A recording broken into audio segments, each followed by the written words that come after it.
Good evening, ladies and gentlemen. Hello. Strangers, friends, padres, all that kind of stuff. And Mr. Schemmel. Hey up. Hello. Yeah, you're right, mate. It is fair to say this has probably been the closest run getting people ready for the show that we've ever had. It's been mad, from kind of broken microphones to sound problems to all sorts of stuff. People being in wrong places and everything. And But we're here. literally, We are here. all my wireless stuff has gone dead. So I've just set up going, nothing's working. So I've literally just had to... The joys I know. of technical sound stuff. Years ago when we did gigs, anyone remember that? You just plugged in and you played. It was awesome. Now it is streamed technical madness. Oh, it is. But we are here. I do think, so I was thinking about this the other day. I do think... Don't think too hard, Andy. Don't think too hard. I don't take my hat off, so it keeps my brains in. But I do think there is a certain show on TV this week that is crucifying numbers of people watching streams. What is it? Can you guess? It's got to be Celebrity Get Me Out of Here, isn't It is. Mad. Absolute. Well, I shouldn't say that. I was going to say absolute. To be fair, dross. though, I have been watching it myself, mate. I have been watching it myself. Get off our show. Go on. Go jump off a bridge. So this is a special. Or as you will know, we run this show last Thursday of every month. But as you will know, this is not Thursday. And it's certainly not the last Thursday. Is it not a Thursday today? No. It has been Tuesday all day. Oh. And it's not even the last Tuesday of the month. But this is a special show. So all through this week, starting yesterday, they've been running the British Country Music Week. And it is featuring all the artists and talent and that we've got in the UK, from bands to individuals to kind of songwriters and things like that. So it's all across this week, right the way up until Sunday. So I think they've it's got from some great about... acts on, haven't they, for the week? They've actually got They some have, really in great fact, acts on. I think the act on after us, I won't tell you who it is now, I'll tell you who it is later. But they've got some fantastic acts, some rising stars who are coming through, and also people who have been around on the scene for quite a long time, like me, us old folk. So there's lots of stuff to see, and they'll be on from about 4 in the afternoon, right the way through till about 10 o'clock. So check out British Country Music Week Facebook group page, whatever it is. We'll see if we can get a link for you during the show. But there will be some fantastic acts. And I'm sorry I'm dark tonight, guys. You're going for that Halloween look. Really nice you do know webcam. Halloween's finished, don't you? Yeah, probably, mate. You do know Halloween's over. Right. But we have, so this is our special country show. So this is featuring more of the, you'll know we do country, we do right the way through country to folk. So this show is specifically about, where's he going? Is he leaving already? So this show is specifically about country and supporting country, Americana country, country folk, all that kind of genre around there. And we've got two great acts for you. So we have a guy that I have seen play before, because we've done, in fact, both Sam and I have been at the same venue when we've done a gig. And he's been around for a good while, playing in bands, playing solos, a great guitar player, a great songwriter as well. And so he's coming on. So that's Simon James. And then we have from Wales. So you know my surname is Welsh. Is it? My surname's Welsh, but my first name's Scottish. Oh. My middle name is Jewish, and I was born in England. I mean, that's messed up, that is, isn't it? It is a little bit. That is. You're an immigrant, get him out of here. No, I'm joking. So all the way from Wales, I mean, he's still there, obviously, is the fantastic Josh Beddis. So Josh has been, again, around not as long as Simon, so he hasn't got the sort of career that Simon's had so far. But he is certainly making his inroads into producing his album, EP, and he's got songs on YouTube. I think it's on SoundCloud as well. So again, another kind of great songwriter as well. And he's got quite a nice, distinctive sort of voice as well. So we shall get them on and we shall get them playing some songs. The usual format applies. So we'll do some songs and we'll do some chat in between, and then we'll do some more songs and keep going until everyone's bored or they die. One or the other, whichever comes first. So Sam, in our usual fashion, do you want to start us off with a song? Yeah, I'm just literally posting them to my pages very, very, very, very quickly. Beautiful. Just so that people so can... please do, again, support our artists if you can by doing a watch party on the video or sharing it around to friends, groups, things like that. Because all the support we can give them at this tough time would be really helpful, really helpful. So what are you going to sing for us first? Well, once I can get the dog settled. Squiggles, bed. Come on. Have you stopped using the tranquilizers on him? Of all the days. Right then, so he's going, it's Tuesday. Right. You don't normally plan Tuesday. I normally get free reign. It's Tuesday. Yeah, it's Tuesday. Right. I know, yeah. So, what are you going to sing? What are you going to sing? As it's the country week, I think I'm going to change my mind. I kind of said to Andy earlier that I was going to sing a song that was like, it is country because it was written by a country songwriter. So it's not like I was lying, but I thought I have done my own country song. So why not sing my own country song? Is this Snowy? So this is Snowy and the Cowboy. Okay. So do you want to introduce it to people? Yeah. So this song was kind of had Andy Hughes in mind because he'd never been abroad at that point. That's me, by the way. You know, he was frightened of flying, but obviously work got him out there to the big great unknown. And I wrote a chorus about it, and Andy was like, "Oh, I really like it." And then I told him the story of the idea I had in mind about obviously, and originally an American coming over to Britain or Glasgow or whatever it was, and sort of, but it just didn't seem to fit right. So it's so it's a bit more that we tweaked. Andy's gone over there now, haven't you? We tweaked and we modified and we came up with this. Yes, we did. So this is Snowy and the Cowboy. So let's see if I get it right because I always forget the first line. So let's see if I get it right.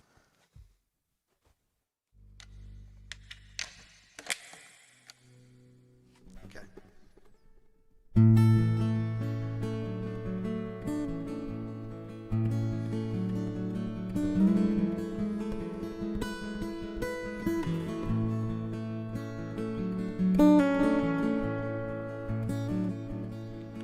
On the outskirts of Dallas, there was a little place called Grapevine, where I'd sing in the bars for some whiskey and dimes. And the liquor was cheap, and there was always a stranger to talk to. Well, I met a man named Snowy, he was weathered and grey, always bending my ear, telling me I'd be famous one day. Well, I didn't believe him back then, but I guess I do now. 'Cause he said, well, boy, don't stop singing those love songs, because the country life is where your heart belongs. There's no sun or sea or land would ever make it more grand, because the country life is where your heart belongs. Well, I'd go back there year after year, met up with old Snowy and brought him a few beers. We'd always talk about politics and the way things used to be. But it was that kind of place that only locals would use, with a battered one landlady coat, a big Arnie suit, and a jukebox that would play the same goddamn songs most of every night. But he kept telling me, well, boy, don't stop singing those love songs, because the country life is where your heart belongs. There's no sun or sea or land would ever make it more grand, because the country life is where your heart belongs.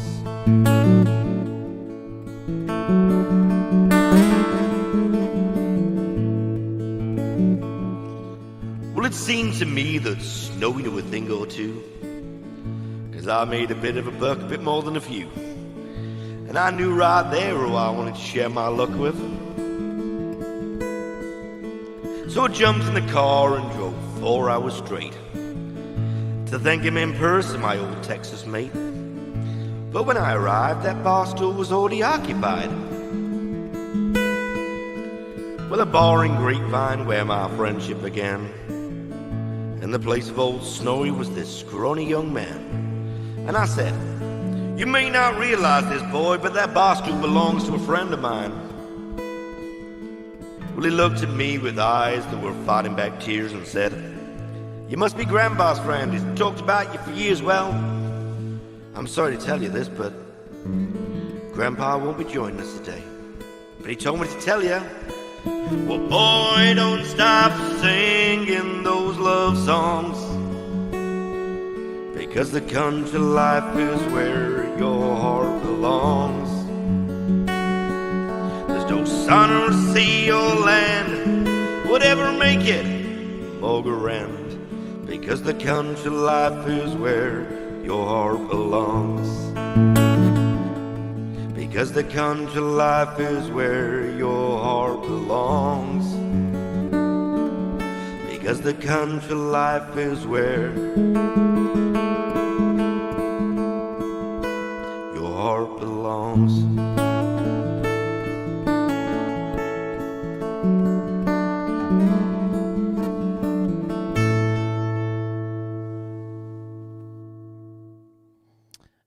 That was all right. That was pretty all right. I've got to be truthful though. Jenny did tell me on the literally on the way back in the car. She was like, "You know, you've got to sing your own song." I did wonder.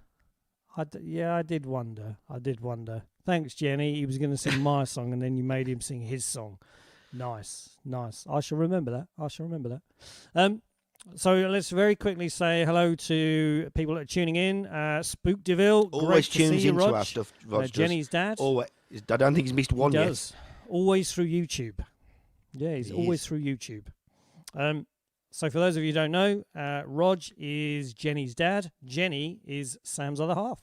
I don't know how you do it. I can't do it right. Gregory Paul Schemmel, Sam's dad. That's me, Daddy. Your whole family, have you? I know. Yeah, it's everywhere. Courtney, bless her. Courtney's doing an absolute sterling job of pushing the Songbird sessions and things like that. She's doing a fantastic job. Well done. And likewise, Tina from Dawn, Mansfield. It's just Dawn from across the pond. Who else we got? DC Brown. So Danny Coffield Brown. I said this was part of the UK Country Music Week. He's put a link in the chat. So when you want to kind of find out what some of the other acts are and what some of the timings are, you can go there and check that out.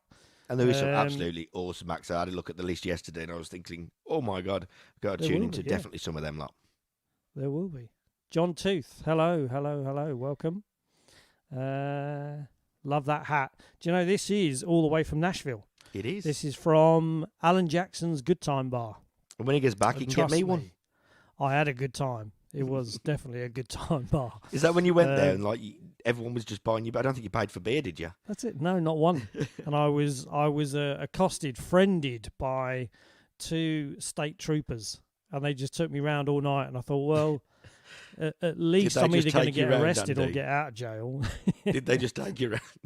They did, literally, just drag me around all these different bars and got me wrecked. It was That's good. what you need. That's what you need. So hello everyone. Look, I think we've talked long enough. Let's get our acts in and let's get some music happening. We'll do some introductions. So the first guy I told you about, Simon James. So welcome everybody. Here he is. Hey up, Simon. That's a great song, that is Simon. You have a lovely voice, Sam, by the way.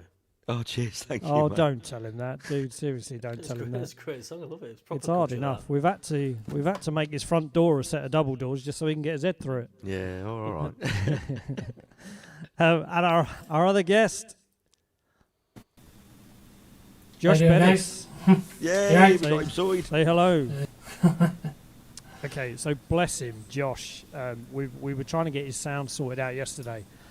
And for some reason, his microphone that he uses with his phone just wasn't working. So today, bless him, we've been trying to get sound sorted out. And I've been sitting there going, oh my God, I'm getting stressed. But do you know what? Great races have finished within the last few seconds. So we're all right. So we've got it sorted. And do you know what, Sam? There is no echo. What's going on, mate? I'm not used to rarity. this. It's run. That is We've all come in. I've come in really late tonight. Yeah, Normally yeah. one of the first we've Yeah. been like, oh yes. Well done, Andy. So Maybe that's the idea, Andy. I'll just come in late from now on. No. Don't, it stresses me out, dude. Seriously. So let's hear from our two guests. So if you can introduce yourselves and tell us a little bit about where you're from and a little bit about your background, kind of bands and soloing and things like that. So if we start with Simon, if you want to kind of share where you're from, kind of your musical background, I guess. So where I'm from, well, I currently live about 7 miles inland from Blackpool, of all places.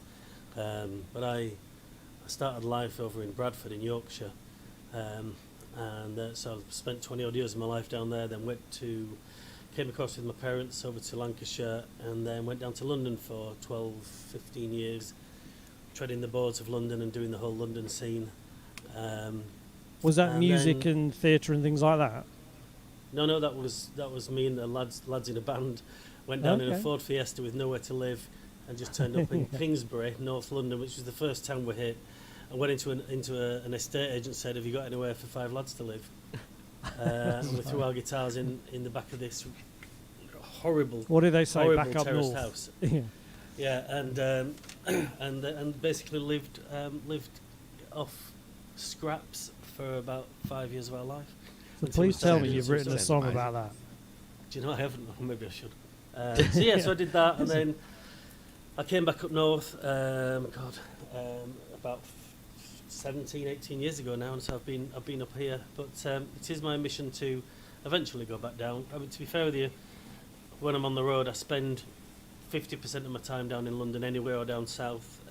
It's just pretty much where I spend all of my time. Back in 2018, I did 85 gigs, so I think 60 of those are around the sort of south east region anyway. So if anything, I'll probably have a place down there for me to live, as well as living up here. So that's where I live.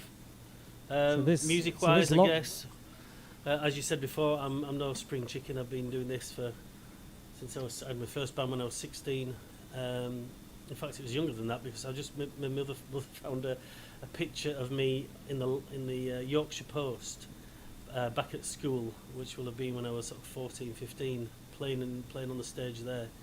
And then I was in all sorts of bands, and like I said, went down to London with the music, and then came back up here, and I've been doing this ever since. Cool. Okay. So you've got to write that song. I kind of already technically have, actually, haven't I, Andy? I've got one in the pipeline at the moment. It's like about 9 years old, which is about somebody travelling down and. Oh yeah. And yeah. It's got more verses than American Pie, isn't it? Well, I'm a folky singer, and I like my words.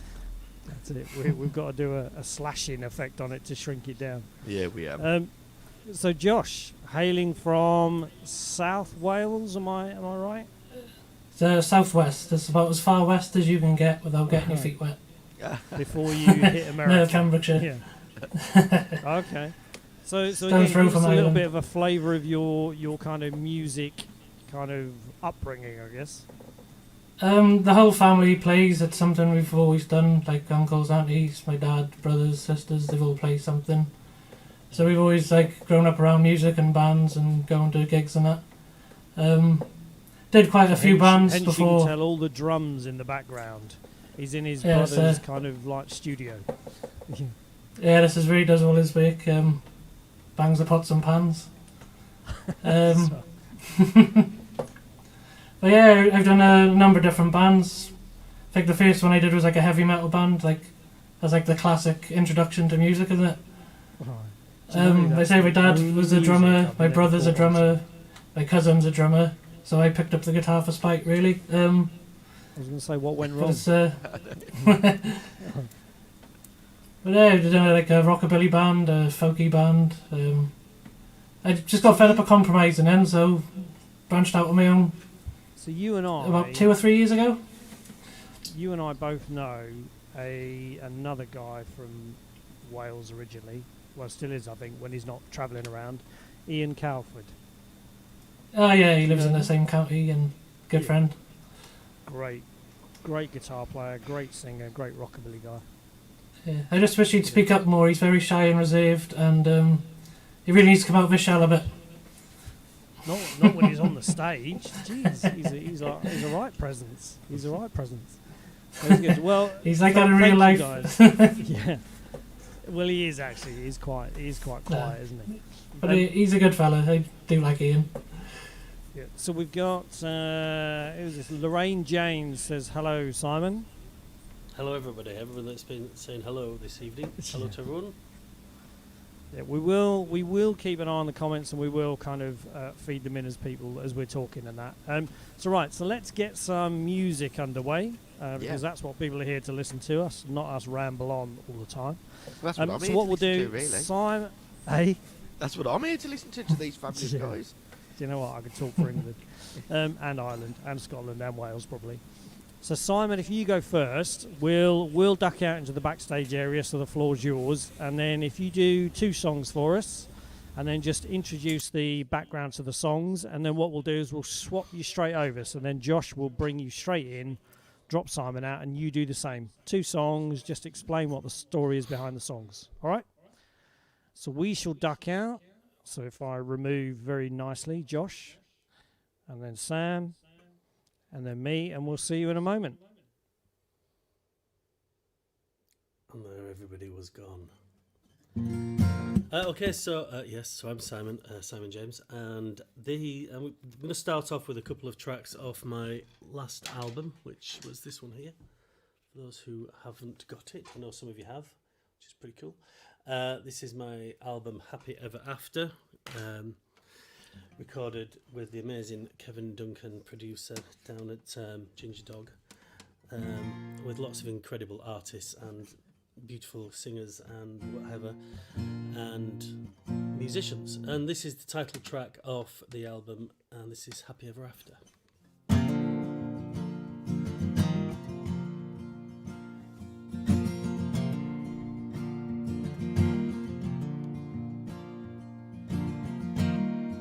Rolling thunder, dealing kings and queens.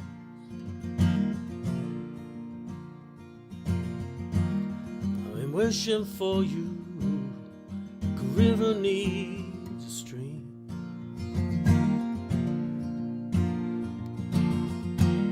But you're miles ahead, and think I'll catch you up.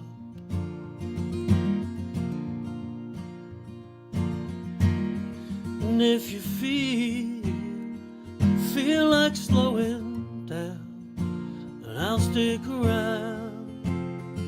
Let the world run on ahead. When the violins, they sing to me, when midnight shouts surrender, I'll fall asleep. But in my dreams I'll be happy ever after. I feel overwhelmed, close to giving in.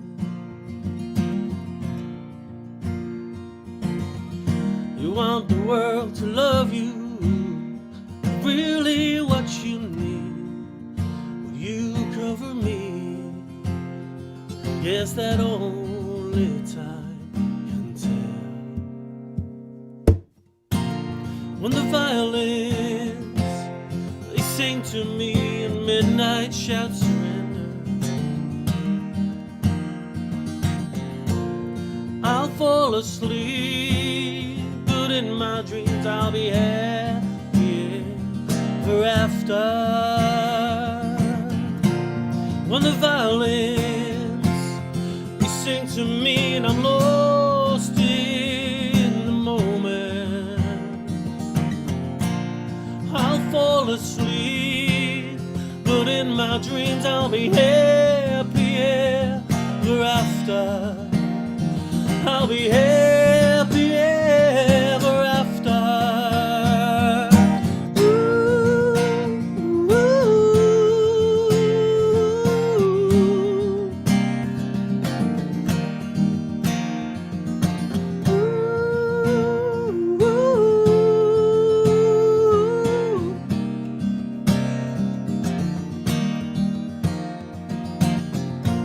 when the violin, everything to me, and I'm lost in the moment. I'll fall asleep, but in my dreams I'll be happy ever after. I'll be happy ever after.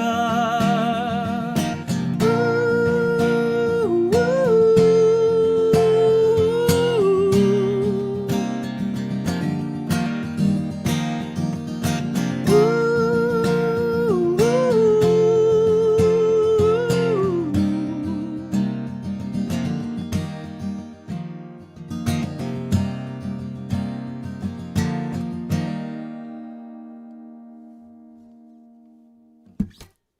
There you go. So yes, that's happy ever after. Happy ever after. So the next one I'm going to do is probably the one that everyone asks for the most. Song I did with my buddy Sam. She sang on this. We're doing billions of gigs. But tonight I'm going to do it on my own. And this is a song called Oh Honey. If we can get through it, if I can remember it, because it's been a while since I played it. And I remember to put on some reverb as well, because Sam had some reverb on it. It sounded really good. So I hope you like that. Oh, thank you, Sarah. Sounding great. Lorraine, claps. DC, tune. All right, DC. Vanessa, thank you. Courtney, thank you very much. Sheila, thank you to everybody. So this is a song called Oh Honey.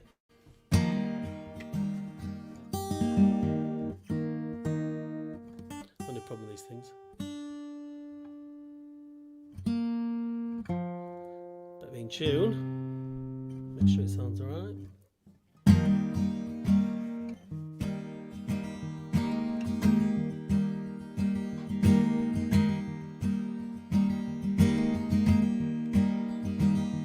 Oh honey, where have you been? Oh honey, what have you seen? There's a diamond on your finger, we're heavy on your heart. There's the first dance memory, still tear you apart.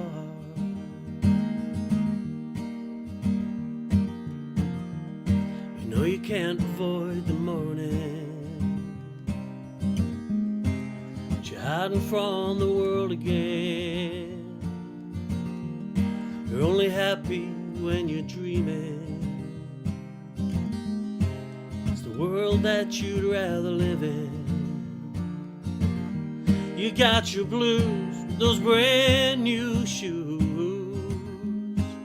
they're making you feel better. So let's hide out, give in to a moment together. Oh, honey, where have you been? Oh, honey, what have you seen? Was this masquerade just a step too far? Is it helping you patch up your scars? Oh, honey, where have you been?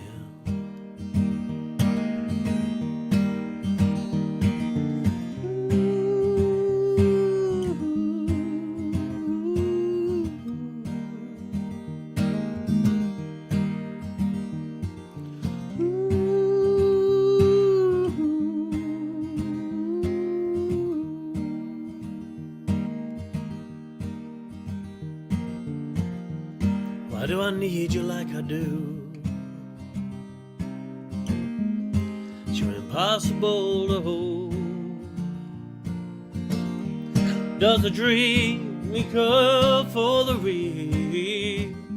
Take a stronger man to go. Oh, honey, where have you been?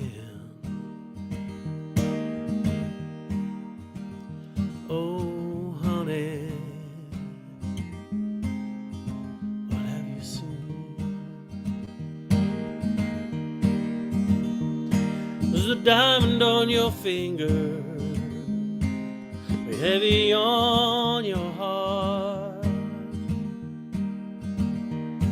Does the first dance memory still tear you apart? Oh, honey, where have you been? Oh, honey, where have you been? Oh, honey, where have you been?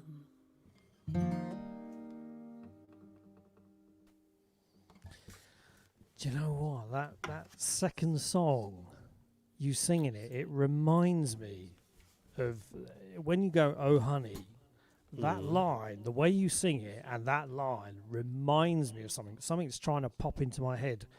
And You might have heard it, might because you've heard it before when we played live together, maybe, I don't know. I don't know. I don't think I've nicked it from anybody. No, it could be. Out no. But it reminds me. You know, sometimes you hear someone sing and you think that's got vibes of so and so, or I can hear kind of hints of this sort of style and stuff. There's something jumping into my head. It'll do it hopefully before the end of the show, and one of these random moments I'll go, "That's it." And then I'll find the track and I'll completely unintentionally plagiarised it, and then I'll get sued. So anyway, thank you, Mark. Thank you, Mark, for saying nice wallpaper. I'm currently in the middle of selling the house, so I've been dumped into my daughter's old room. So it wasn't my choice of.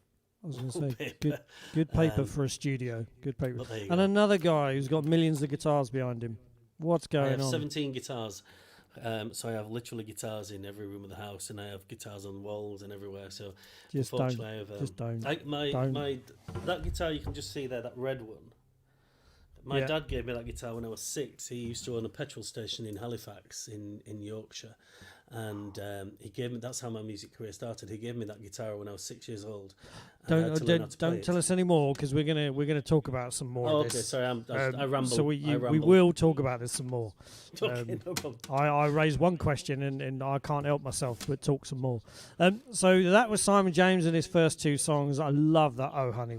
Thank you. We shall now swap you over and bring in the wonderful Mr. Josh Beddis, and we shall hear a couple of songs from Josh. So say goodbye to Simon for the minute. You'll see him in a minute. Josh, so again, 2 songs. Introduce the songs, tell us the story behind them, and then we'll kind of have a bit more chat about guitars, music, and stuff like that. So the floor is yours. Happy days. I'm going to try a new song out. I don't think I've played it live anyway. I wrote it at the beginning of the year, and obviously we can't get out and try these things out, so it's up to you good people in the comments to let me know what you think, because a large part of playing live gigs is seeing what songs work out and what's not. It's called My 2 Feet. It's about not being able to sit still and constantly wanting to roam and wander.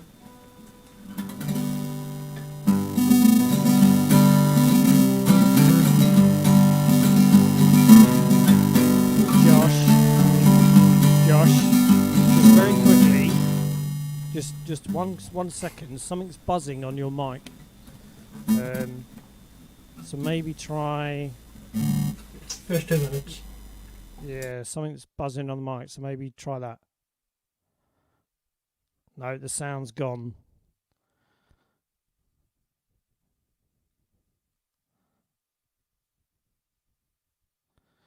You're on mute. This is the technical challenge we have with sound and things like that. Spoke too soon, didn't I? I know, yeah, there is a weird. See if you can get your brother to listen in on Facebook, and he'll hear what I mean. There's a buzzing coming from the microphone. It was fine a minute ago. So maybe just go into the cam mic setting and just switch that tick into echo again and just see if that clears it.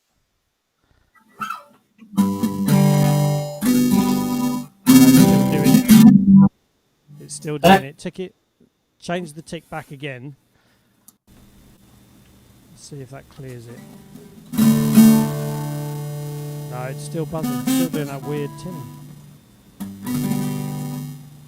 I'll put it on mute a minute. I'll check the connection. Okay. So this is what we have to deal with. So 1 minute we'll do a sound check, and the sound is absolutely fine. Next minute, the mics will go funny, and sound settings will go funny, and all those sorts of things. What I wouldn't do is leave Josh playing like that, because that wouldn't be fair to him, and it wouldn't be fair to you as listeners as well. It's still buzzing. It's still buzzing. So talk into the mic. 1 2 1 2. Guaranteed. Yeah, it's definitely. If it's a live stream, I'll get gremlins. Yeah, it's definitely the mic. I don't know whether you just want to, whether your brother's there to give you a hand, maybe just to maybe recheck that it's looking at the right microphone, just in case it's looking at the wrong one. So what I might do is, can you do me a big favour? If I drop you out for the minute, just check with your brother and just see if you can figure out what it is. What I'll do is I'll bring Sam in again. I'll get Sam to do a song, and then hopefully I can bring you back in and it'll all be crystal clear. So just get him to do a quick check with you. Have him look on Facebook, because I want you to sound your absolute best, because when it sounds right, it's great. Yeah. All right, so we'll see Josh in a minute, and we'll bring Sam in. Do you know what? That's so unlucky. So it was working brilliant. Okay, so Josh, if you can hear us, someone's saying it sounds like it might be peaking. So unless you push the volume up, so maybe try dropping that down a sec. But what we'll do is we'll get Sam. To me, it sounds like it's not on the right. It's not on selected for the right mic. It sounds to me like it's the wrong microphone selected. Yeah, that's what it sounds like to me. If he can have a couple of goes, then if you do another song for us.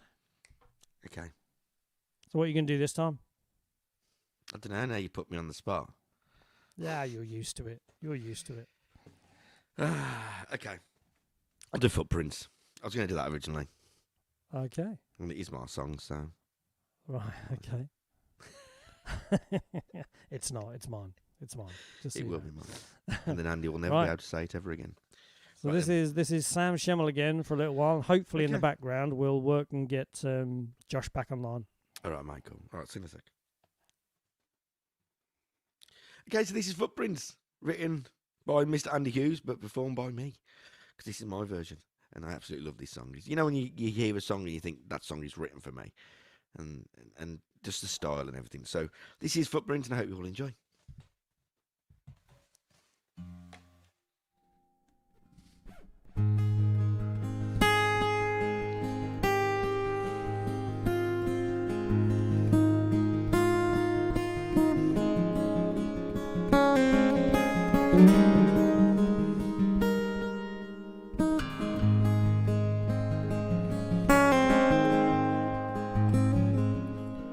Was his 27th birthday.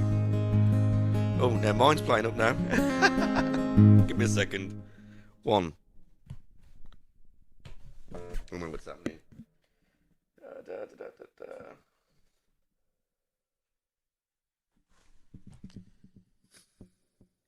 I don't know what's happening tonight, people. Right, give me a second. Let me just flick this on and see whether it should come on now.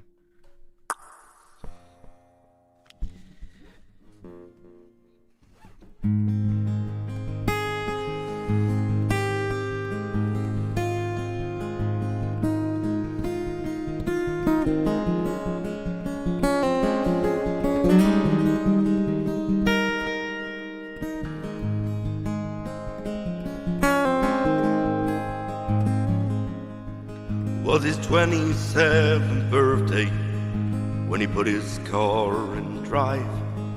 He headed out somewhere that would make him feel alive. Didn't know what he was looking for, and he had no plan in mind. When he walked into the desert, he left everything behind. saw him laying on the ground like dust upon the floor. She pulled him to his feet and said, I know what you're searching for. It's the freedom of the open sky. It's a river running wild. She had the beauty of a woman and the spirit of a child. Well, sometimes you've got to lose yourself to find yourself again. Sometimes you've got to leave it all behind. The path is never easy, there's so many ways to go. Sometimes you've got to search to find a soul.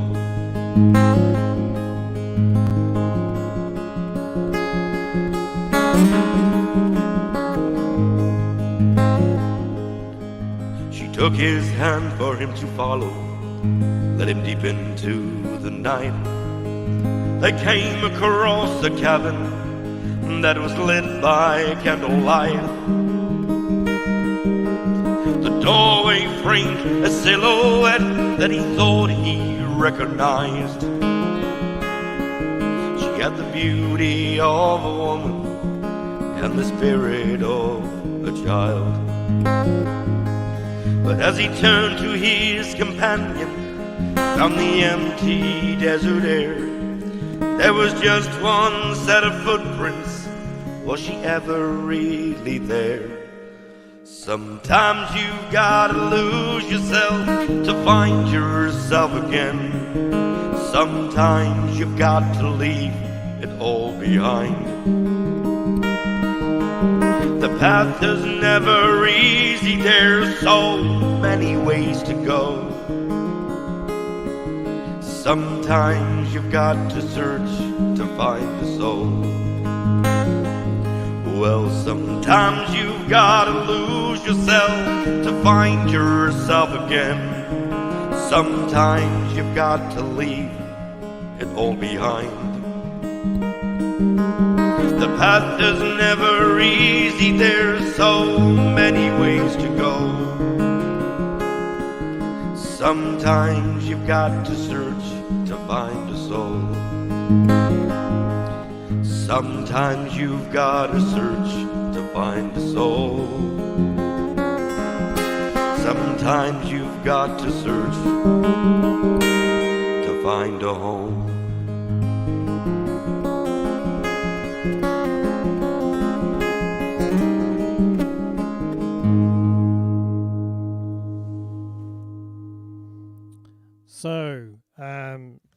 So let me Can't just believe say, it. Mine just started playing up then.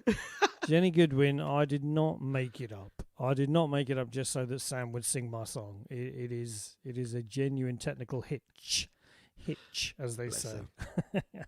So Sam will drop you out again. We'll bring Josh in and we'll see if we can have another go at it. Right. How we sounding? It's just not a Josh Beddis live stream if it doesn't play up somewhere. That sounds much better. That sounds much better. Okay, I shall duck in out. the end. Everybody, Josh Beddis. Woo! Thank you. So yeah, like I said, this is a brand new song. It's called My 2 Feet.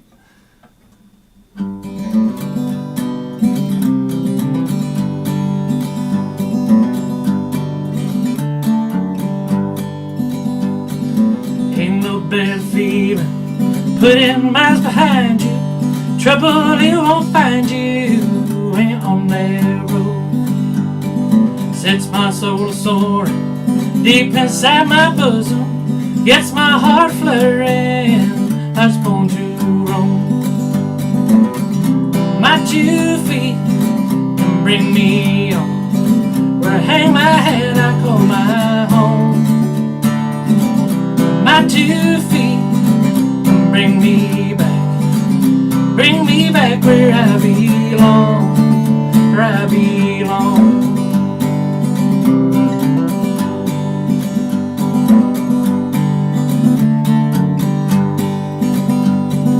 Many miles I've traveled, many miles I've rambled.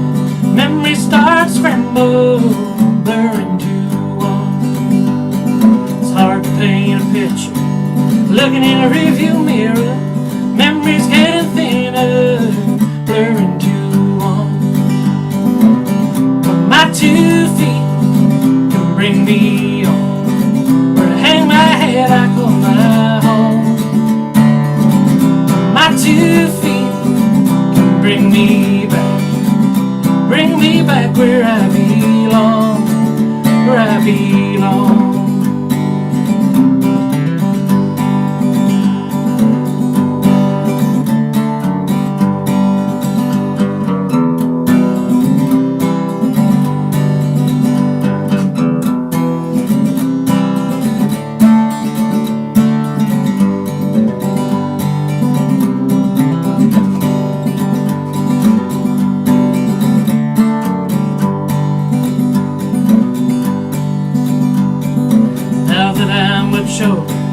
Feel I'm getting slower. Time that I pull over, my race is won. My 2 feet can lead me on. Where I hang my head, I call my home.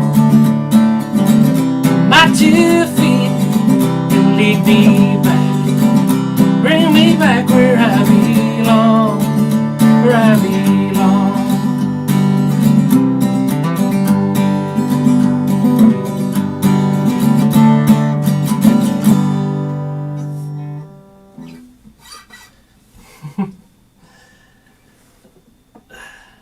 And do another fairly new one.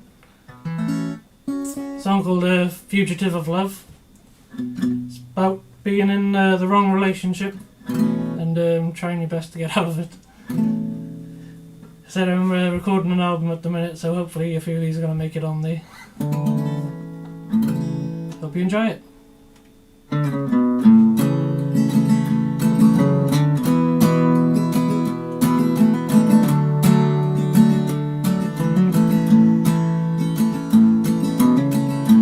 Pack my bag and off I go, heading south to Mexico, where no one knows me, where I'm from. Just a bag that's on my back, I ain't ever turning back, a fugitive, I'm on the run.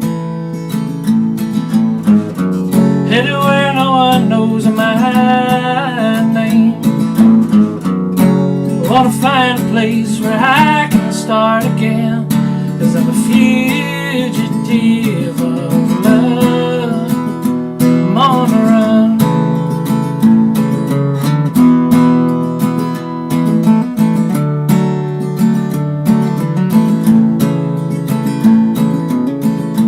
I ain't guilty of a crime, but I feel I've been doing time, and every cliche in the world. I'm a man that's facing jail with no hope of making bail, so I'm heading out on my own. Headed where no one knows my name. I wanna find a place where I can start again. I'm a fugitive of love, I'm on the run.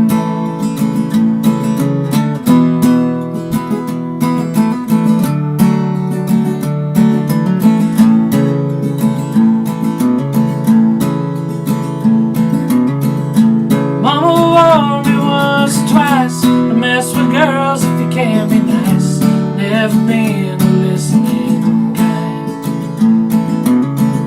I should have told you from the start, never meant to break your heart. I'm heading out on my own. Headed where no one knows my name. I wanna find a place where I can start again. I'm a fugitive of love, I'm on the run, I'm on the run.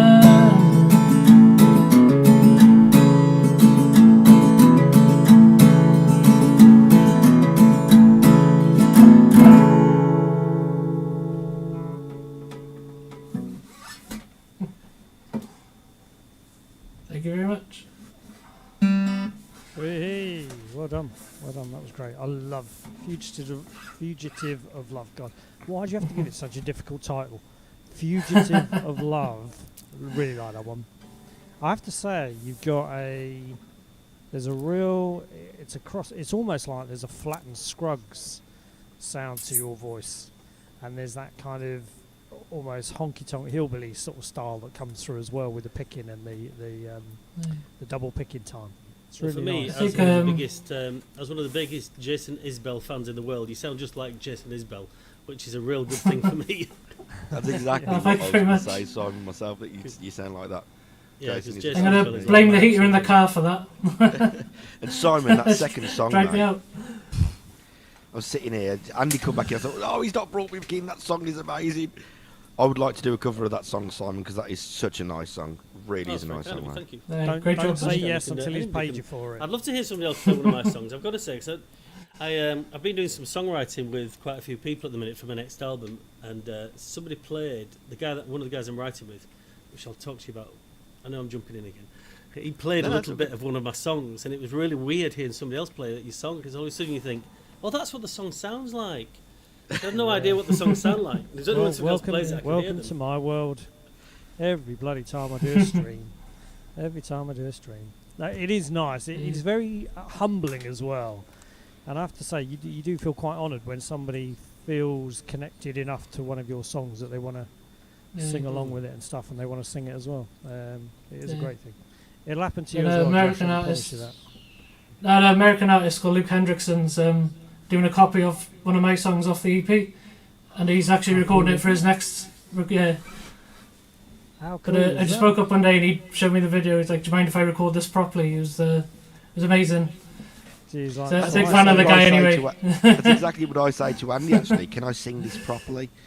So steady on, dude. Seriously, steady on. It's nice to hear it done well, isn't it? It is. Yeah, you're right. Yeah.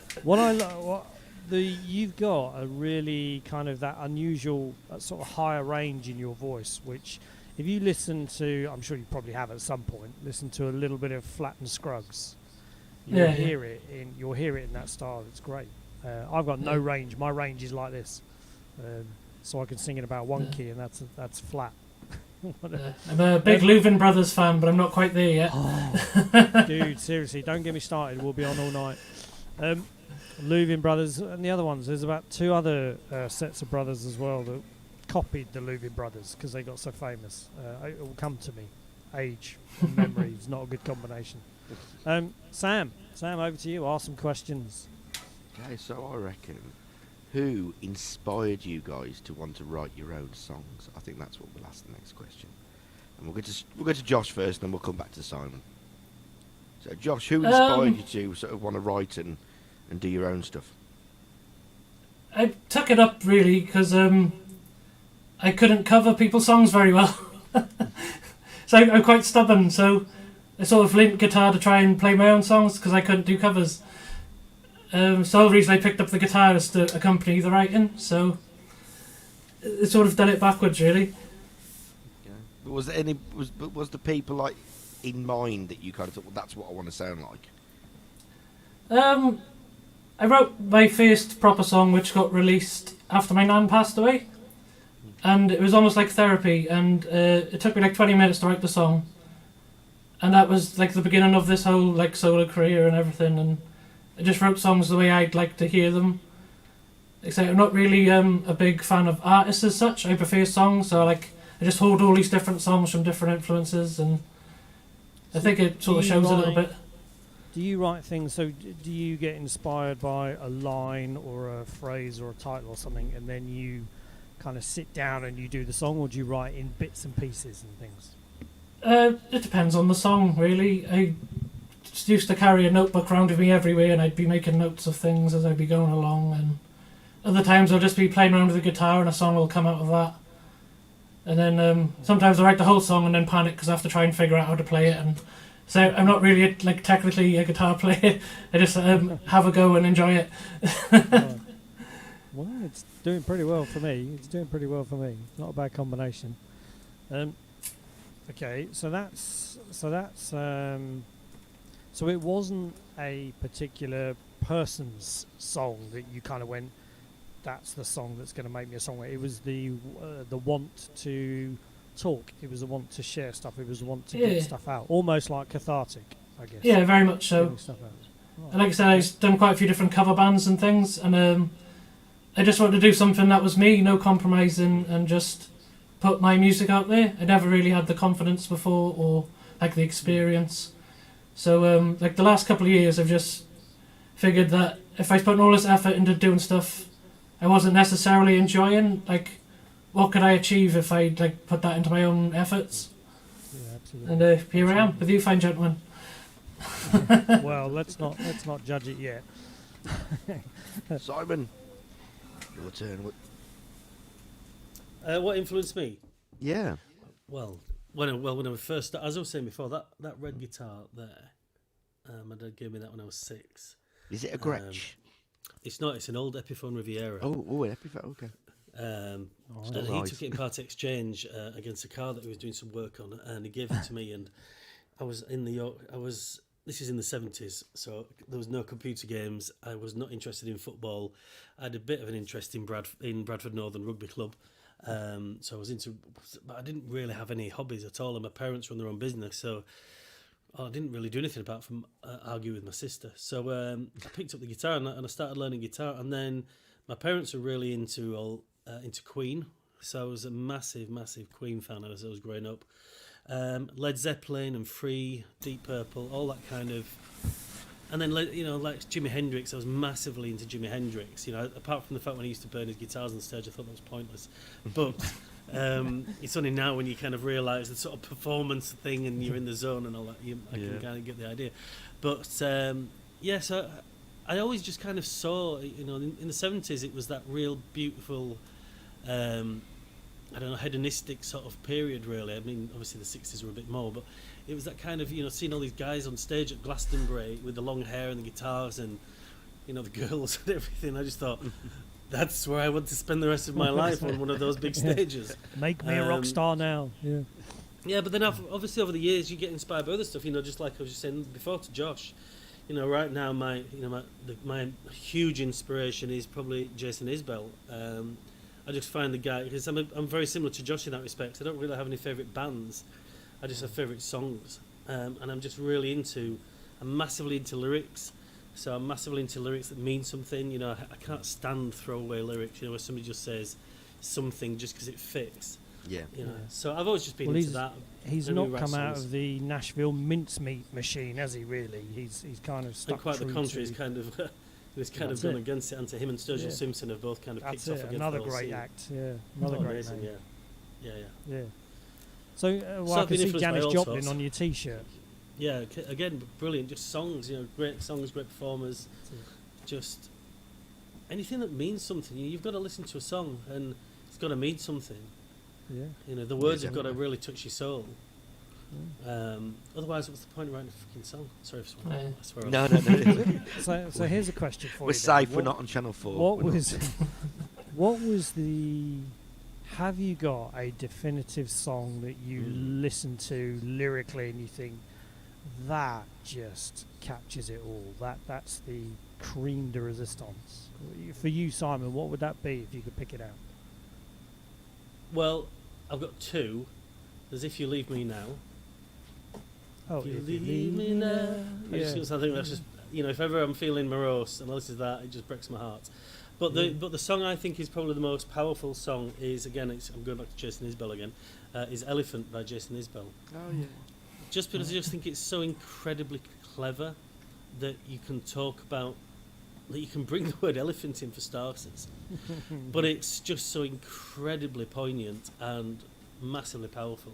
Just as a really quick aside to this, I saw a video, and there's a couple of guys in America, a couple of these real black dudes, and they listen to normally rap songs, and they deconstruct a rap song, they deconstruct the lyrics, and they're really good because they're really passionate about lyrics. So somebody said you need to listen to a Jason Isbell song, so listen to this song called "Elephant." Right now, if you've never heard it, the people watching this, I won't spoil the story, but these guys are listening to this song and they're talking about it, And there's a line in it, I'm going to swear by the way, that says, if I'd fucked her before she got sick, I'd never hear the end of it. And they talk about being in a bar. So these guys are just going on thinking it's all about she's pissed and she kicks him out. And then all of a sudden, you get the big, massive elephant in the room and your heart just falls to pieces. And that is, I mean, elephant is just like, wow. And anyway, so these guys, just finish that story off. Yeah, these two guys just kind of, they're going like, he's getting his oats, he's doing all this, and then all of a sudden they go, dude, shush, stop. It's not about that. And then all of a sudden they kind of go, fucking hell, what a song. I love a song. For me. I love a song that's got multiple meanings in people's heads. You know, one person could talk about it and go, it's about this, and someone else will go, no, it's about this. And you kind of go, actually, it probably doesn't matter what it's about, but the fact that you connected with it and it means something to you, that's your draw into it, isn't it? You know. Yeah. Okay, great songs. Love Jason Isbell and Sturgill Simpson. Josh, what about you? What's the song where you go, geez, if I could write a song like that, I'd be in heaven? It depends on my mood again. Like, it's different songs have different meanings for different stages of your life, and my favourite songs list will vary from day to day depending on how that day's gone. But is there one that you could listen to over? Because for me, there is definitely a song that I could listen to over and over again 50 million times. If someone said you got one song left before you croak it, what would it be? Ooh, I probably croak it trying to decide. You say like you got like the Red-Headed Stranger, like the Willie Nelson concept album. Oh yeah. Like that whole album just blows my mind as far as like creative writing goes. It's not just the one song telling a story, it's the whole album, and you sort of follow this journey right the way through it. That's probably one of my favourite absolute pieces of work anyone's ever put out. But then you can say you got Jason Isbell's John Morland if you're feeling sad and you fancy a punch in the feelings. Yeah. What's John Morland? What's the one under? Is it something under Texan Skies or something like that? Under the Tulsa Stars. That's it. Beautiful song that is. You don't care enough for me to cry. That'll get you in the feelings. John Morland's lyrics are just absolutely sensational, aren't they? They're great, aren't they? You can imagine him sat on the porch with an iced tea, just writing these things, sat on an old log or something like that, and you go. That the environment, I think, helps as well, because I think you can be in the wrong place at the right time and write something that's just not quite right. Be careful, people, because he'll come off this tonight and he'll write another 2 songs to send me. Bloody terrible he's. Well, like going back to the Louvin Brothers. They were playing. yeah, that's it. Yeah, going back to Louvin Brothers, like they blew my mind the first time I heard them. Yeah. It was the way they played like dark and evil lyrics with like beautiful melodies, and that really did blow my mind when I heard that. And I managed to get the greatest hits out of a bloody bargain bin outside a record shop. I'll give this a go. Like, what is it? Well, one of them's still alive, isn't he? One of them's still alive at the moment.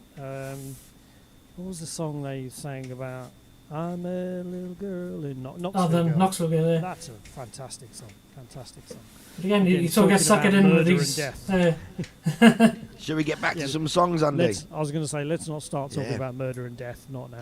That's halfway set gone. All right. Let's have another couple of songs. Josh, you go first this time. So another couple of songs from you. Fill us into the story, and then we'll swap you straight over with Simon. So I'll just move everyone out. Floor's yours. Okay. This is a song called The Ballad of Ramblin' Joe. And I wrote it about an old gentleman I used to work with who was a very quiet and unassuming character until we got locked in a van for a few hours during a heavy rainstorm, and he sort of had all these hidden depths in this whole past life that he experienced, and it really did inspire this song. And he keeps asking me if there's any money coming his way, but I write original music, so I haven't actually got any. But it's called The Ballad of Ramblin' Joe.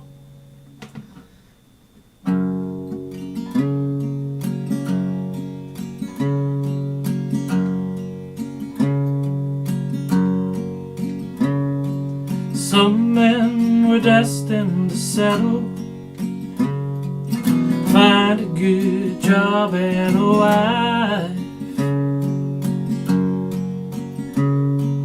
Lay down their roots while they're younger, work hard the rest of their lives, work hard the rest of their lives. Now Joe was a bit of a rambler, born under a wandering star. He rode his thumb to the border, stopped off in every bar, stopped off in every bar.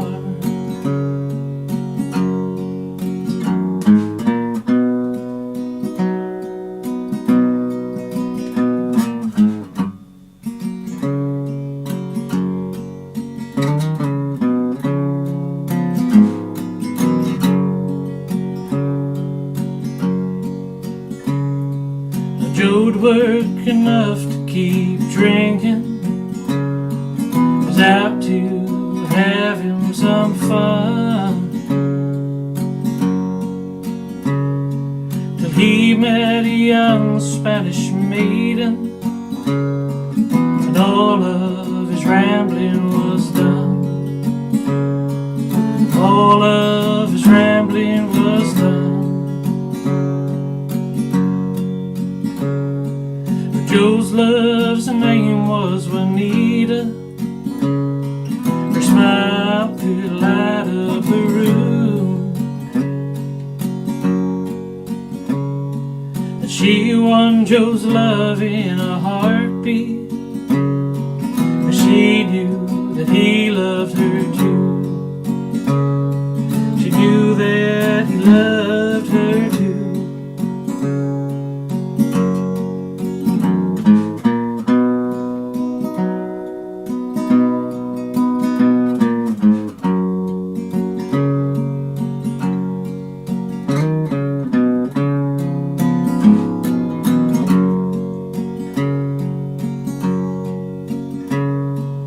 One day Joe stopped all the drinking, slushed all the rambling aside. He bought a small house in the country, married his young Spanish bride, married his young Spanish bride.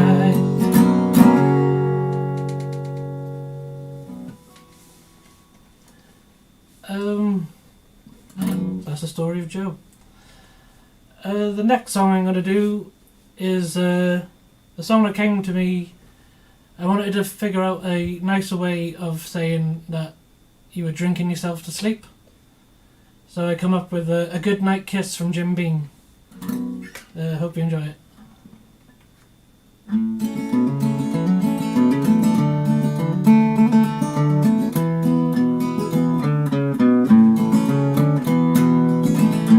I know you've been gone a while, I don't miss you in the day, when the evening turns to night and the sunshine rolls away. I know you're no longer there, waiting for me in our bed.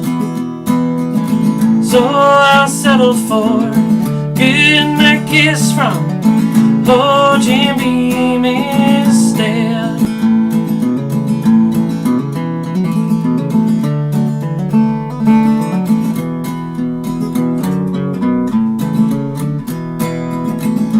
I know you're no longer mine, and your new love treats you right. I can't get you off my mind, no matter how I've tried. Right around this lonely house, it's like a ghost that isn't dead. So I'll settle for good Getting that kiss from oh Jim Beam instead. Those lonely hours waiting by the phone, no one for company but Jim. Whiskey warms my lips, so years used to do, but now there's only me and him.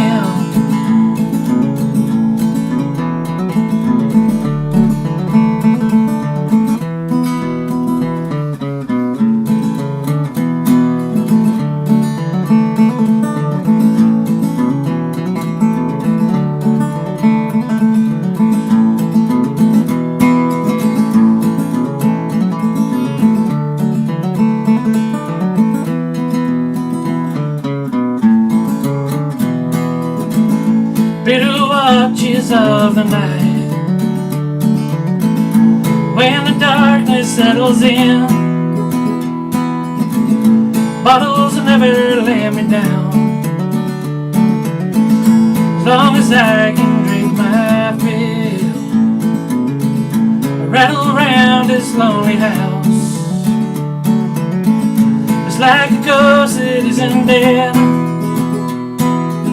So I'll settle for getting that kiss from oh Jim Beam instead.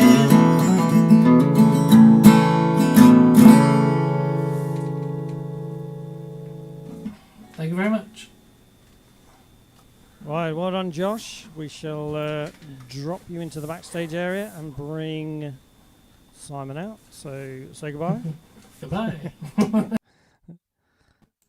Say hello.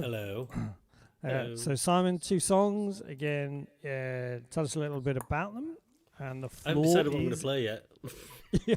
Can't decide. I do that. Okay, well, I haven't prepared past 2 songs. Well, no, that's not that. I've got bloody hundreds of them. I just can't decide what to do. I know. I've seen them on the bloody internet. Just people, go and check out Simon James Music. You'll see there is a bucket load of songs. So he's got millions to choose from. That's the problem. Well, I'm just finishing my next album off, so I'm going to play a couple off the new album. So that's made the decision. Cool. New okay, songs. floor New is songs. yours, and we shall see you in 2 songs' time. Right. So there you go. So as I've just said, I'm currently writing the new album. It was supposed to be coming out in March, and I was literally 2 days away from flying to Nashville to finish off some writing with a guy called Kenny Foster, who is superb out there. And then, of course, COVID kicked off, and I was still flying on the Saturday, and my flight was on the Monday, and I was still supposed to be getting on the plane on the Monday, but Saturday Boris shut everything down. This was back in March, so I never got to Nashville, which pissed me off. So now in a bizarre way, I'm kind of happy because I've actually dropped quite a few of the songs now, and they're going on EPs, and this is one of the new ones that is going on the album, I think, if I remember it and play it well enough tonight. And this is called Waiting for This Day to Come, and this is all about when you've just been looking forward to something for such a long time and things have stopped you from doing it, and it's just about that day when you're saying, right, let's just do it.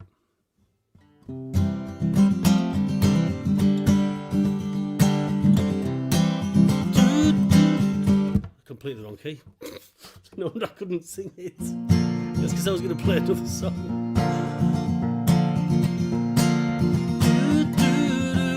There you go.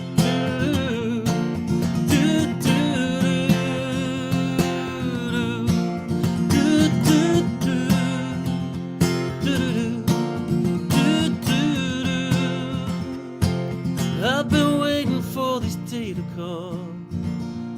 I've forgotten how it feels to love.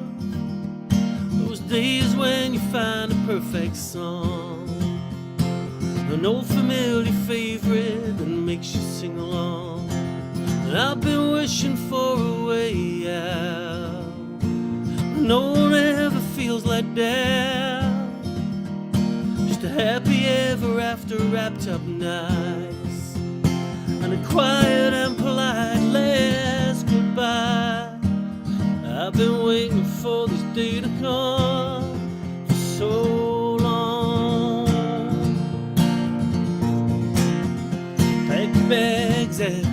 Put on your best dress, the one that makes you feel sentimental. Ready the horses, I'm ready to run. I've been waiting and waiting for this day to come. Do, do, do. Do, do, do. Do, do, do. Do, do. I've been chasing bullets in between, pleasing everybody but never pleasing me. That's the best thing I ever learned. I'll never find happiness in someone else's world, and I've been waiting for this day to come. Never believed that I could ever want those days to return. Maybe I'm just selfish after all. Maybe I just never suited to taking on the world.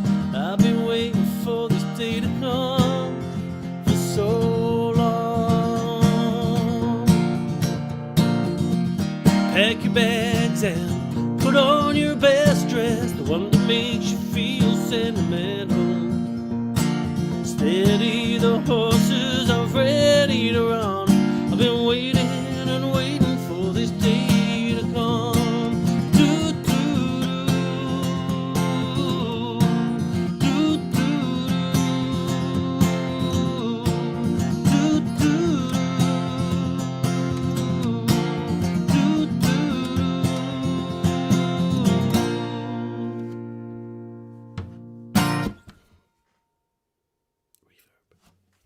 There you go. So that is a newish one. I didn't play it completely exactly how it should be, but it doesn't matter. I don't think you knew. So what shall I do next? Shall I do a real slowy? Let's do a real slowy. Let's just do... You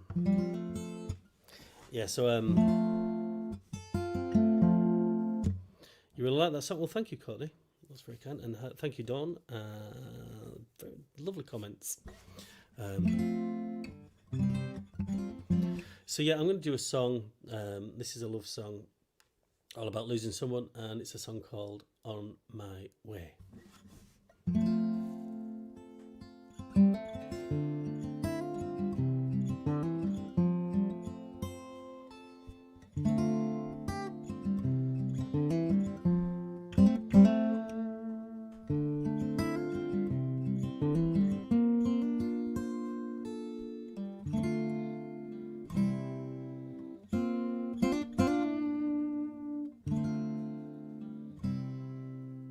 Thinking over all the words I tried to tell you, somehow ended up black and blue, all twisted in the red, miles away from what was said, certainly not what I meant. You think that I learned by now can never mend a heart that was broken at the start. I'd have learned by now there's nothing I can see to make those memories fade. So I'll be on, yeah, I'll be on my way.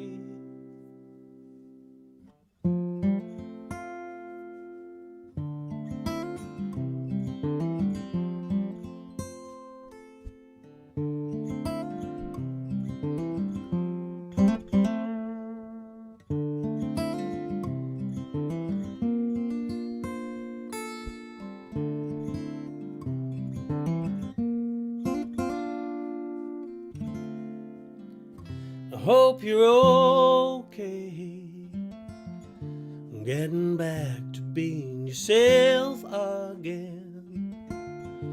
Guess that's easier than giving in and sticking around to fight for what we both knew was right.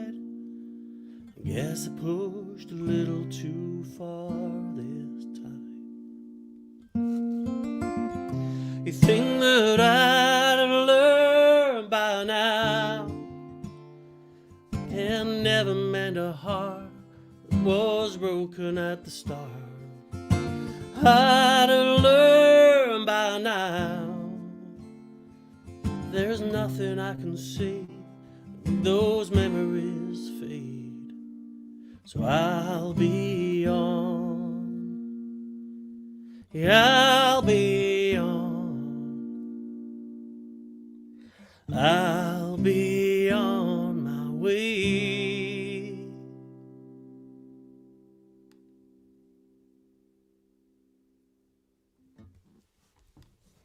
There you go. That's one of those where you kind of go, is that the end of that song? Well, waiting for some more little guitar work to come. Well, the original actually had the guitar thing at the end of it, but then I just did it, and I just thought the lines "I'll be on my way," and just kind of leaving it there just felt pretty poignant. So there you go. So, and it just felt I can a bit more imagine powerful. it, just that trailing off, and then everywhere going silent. Yeah. And then someone, that person that goes, "That's the end. I'm going to clap," Yeah. and then everyone starts joining in. Well, I've actually I shot a little video. My daughter she's only young, and she helped me film a little video on the beach at Fleetwood. So that's on my YouTube channel. So if you search for Simon James, if you search for Simon James music, there's only there's three of us. There's a classical musician, and there's a. I've stalked you already. I landed on some guy playing guitar, and he was playing Country Roads, and I thought, that's not Simon. Yeah, no, that's the good-looking young blonde one. That's not me. We'll have to get in touch with you, Simon, because I'm definitely going to have to get your albums, mate, because the songs are so good. We will talk about albums in a minute, so don't worry. Yeah, we will talk about that. But we're enjoying ourselves so much. Oh, very quickly. That me and Andy talk, you see, while we're in the background. We have a little bit of a chinwag. And I said to Andy, I said, two of Josh's songs now have just reminded me of two, for me, iconic sort of country singers. And I'm like, so one of your songs kind of reminded me a little bit of Kenny Rogers. Ooh. And then the other sort of song kind of reminded me of a John Prine song. And I was just thinking, I'm interested to hear more, because it's very rare that I kind of picture, when I listen to people, multiple artists, if that makes sense. You kind of get an image in your head and go, that's what they sound like, and that. But yeah, you kind of throwing these songs out at me, and I'm thinking, oh, this is coming into mind, and that's coming into mind. It's really, really nice, really, really nice. Like to keep you guessing. Yeah, it is weird. I've never done that before. So Simon stuff is so. To me, Simon stuff is really relaxing. It's probably what I would listen to all day, every day. Because as I like my folk songs, and I like my storytelling, and I will get in touch, Simon, because I definitely need to hear some more of your stuff, mate, because I think it's absolutely brilliant. I'm absolutely. But yes, we'll get onto that in a bit. Like I just said before, it's your stuff, Josh, is right, mate, because it's got a real sort of Isabel Moreland vibe, which is So I love your stuff. We should do a co-write, pal. It'll really good. Oh, definitely. Yeah. And again, if you have you heard of John Prine, Josh? Yeah. Yeah, I was going to say. I had tickets to go see him at the Royal Albert Hall. No. You had tickets to see him. I had tickets to go see him at the Royal Albert Hall, and the first time he cancelled, I think he had a back injury, didn't he? That's right, yeah. And then he moved it to August, and then obviously COVID hit again, so we couldn't see him the second time, and then never got to go to the third time. Mind you, I mean, what a loss. Because he was phenomenal. And the one thing that he used to do as well is any time he'd go on tour, his support acts, he would always try and get support acts who are local. Yeah, that's right. Yeah, and he would try and push them as well, give them an opportunity. I think that's what we're missing a lot of in the UK, is that if American acts come over, they tend to bring their own support, and there's no one really there to sort of champion homegrown talent. Yeah. You haven't got anyone to pass the torch and sort of shine a light on what's coming up on the UK scene. Yeah, I mean, don't get me started. It's just it is bad sometimes because you not go to the UK country music scene conversation, please, or else I'm not. Yeah, we won't. Yeah. Which one? You go. Me and Andy spend hours on this, and all those curved walls I had in my house are now flat where I've banged my head against them so many times. It's just dodgy. It's no point going there because it's all the cliques, the groups of mates and all that kind of stuff. But hey, and that's why I suppose one of the reasons we did this was because we are passionate about song lyrics, songwriters, storytelling, and things like that. But also we've got some absolutely fantastic, talented songwriters who just get missed or they get overlooked because of Facebook likes and all this kind of stuff. So we wanted to make sure that those people that we love, Sam and I, and we think are fantastic songwriters get again an opportunity, and we just want to self-indulge as well. Oh yeah, we want to talk self-indulge. Yeah, absolutely. Yeah, we're all fans of music first and foremost. Exactly. I think so. That's it. When it stops being about the music, then what's the point? Exactly. Yeah. Andy, ask a question. I think it's question time. Tell my kids that. So one of the things, obviously, the show is about songwriting. So one of the things we always ask our artists is, what's your approach to songwriting? So some people talk about they do the music first and then they kind of see what words come. Other people say, no, I always start with the words first. Some people say it's mixed. So what's your approach? So who did we ask first last time? We asked Josh, I think, didn't we? Yeah. So we go to Simon? Yes, Simon. What's your approach I've got typically? Well, typically, and this is really interesting because I've been trying to do it the other way around. So the way that I always do it, I always kind of start guitar first. Even though I'm a massive fan of lyrics, and lyrics are the thing that people always talk about. They would say, "Oh, like lyrics, whatever," and I work really hard on lyrics. So just as a really good example, so I came up with this.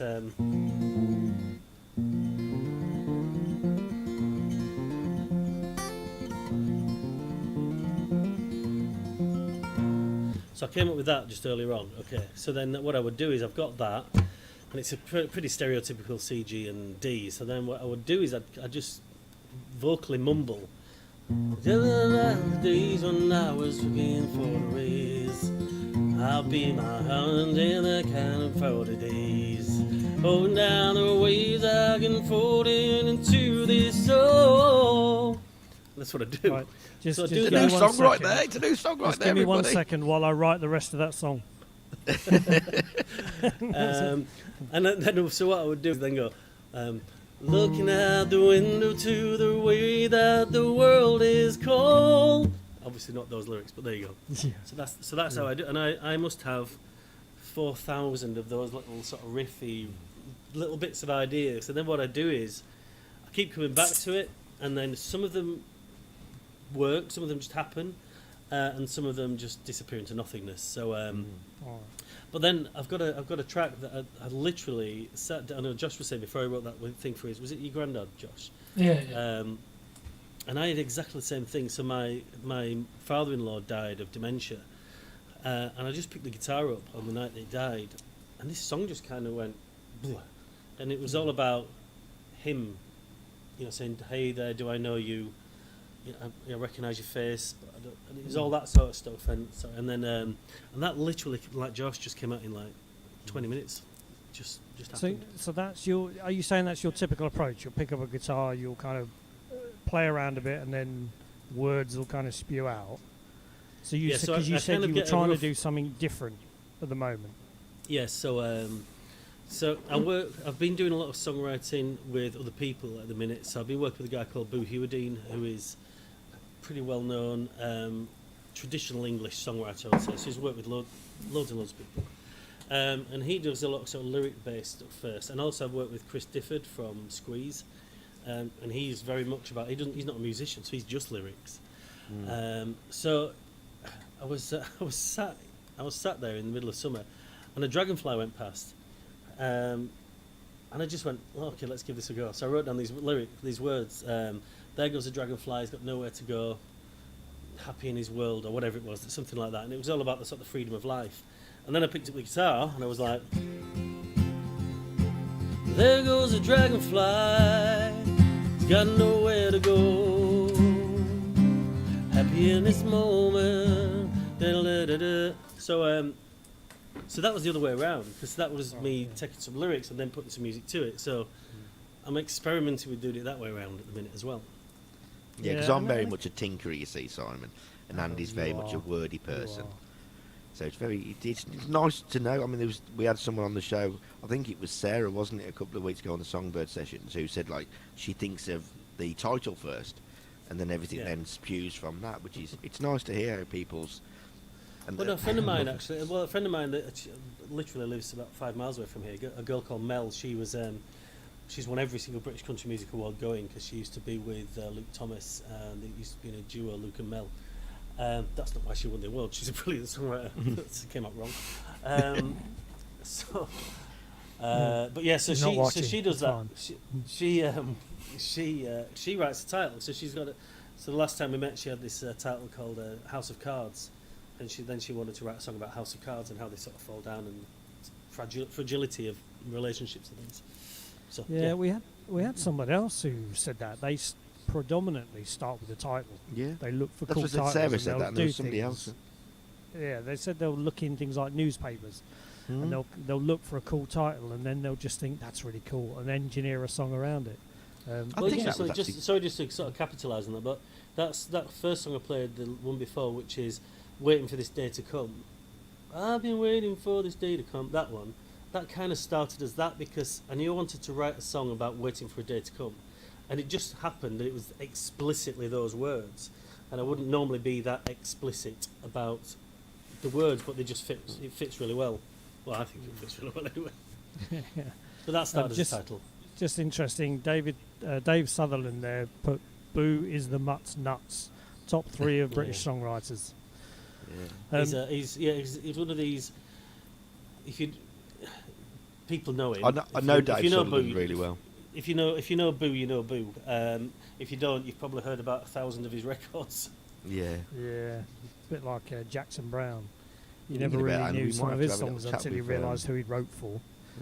Yeah. So just we'll pick up some of the comments in a little bit as well, just because we're getting some. Oh, look, I keep doing that. I keep accidentally hitting the show the comment button, and whilst Josh was playing, fortunately he wasn't watching because he was looking down at his guitar. I put a comment up that by accident that said play us like a heavy metal song or something. Wrong show. So same question to same question to you, Josh. What's your writing process then? Is it similar to Simon? You'll tinker around with a guitar and. It's usually guitar first. Like I said, I have a notebook where I might jot ideas down. Like if it's a specific phrase or a theme, I might work off that. But it's usually the guitar that leads it.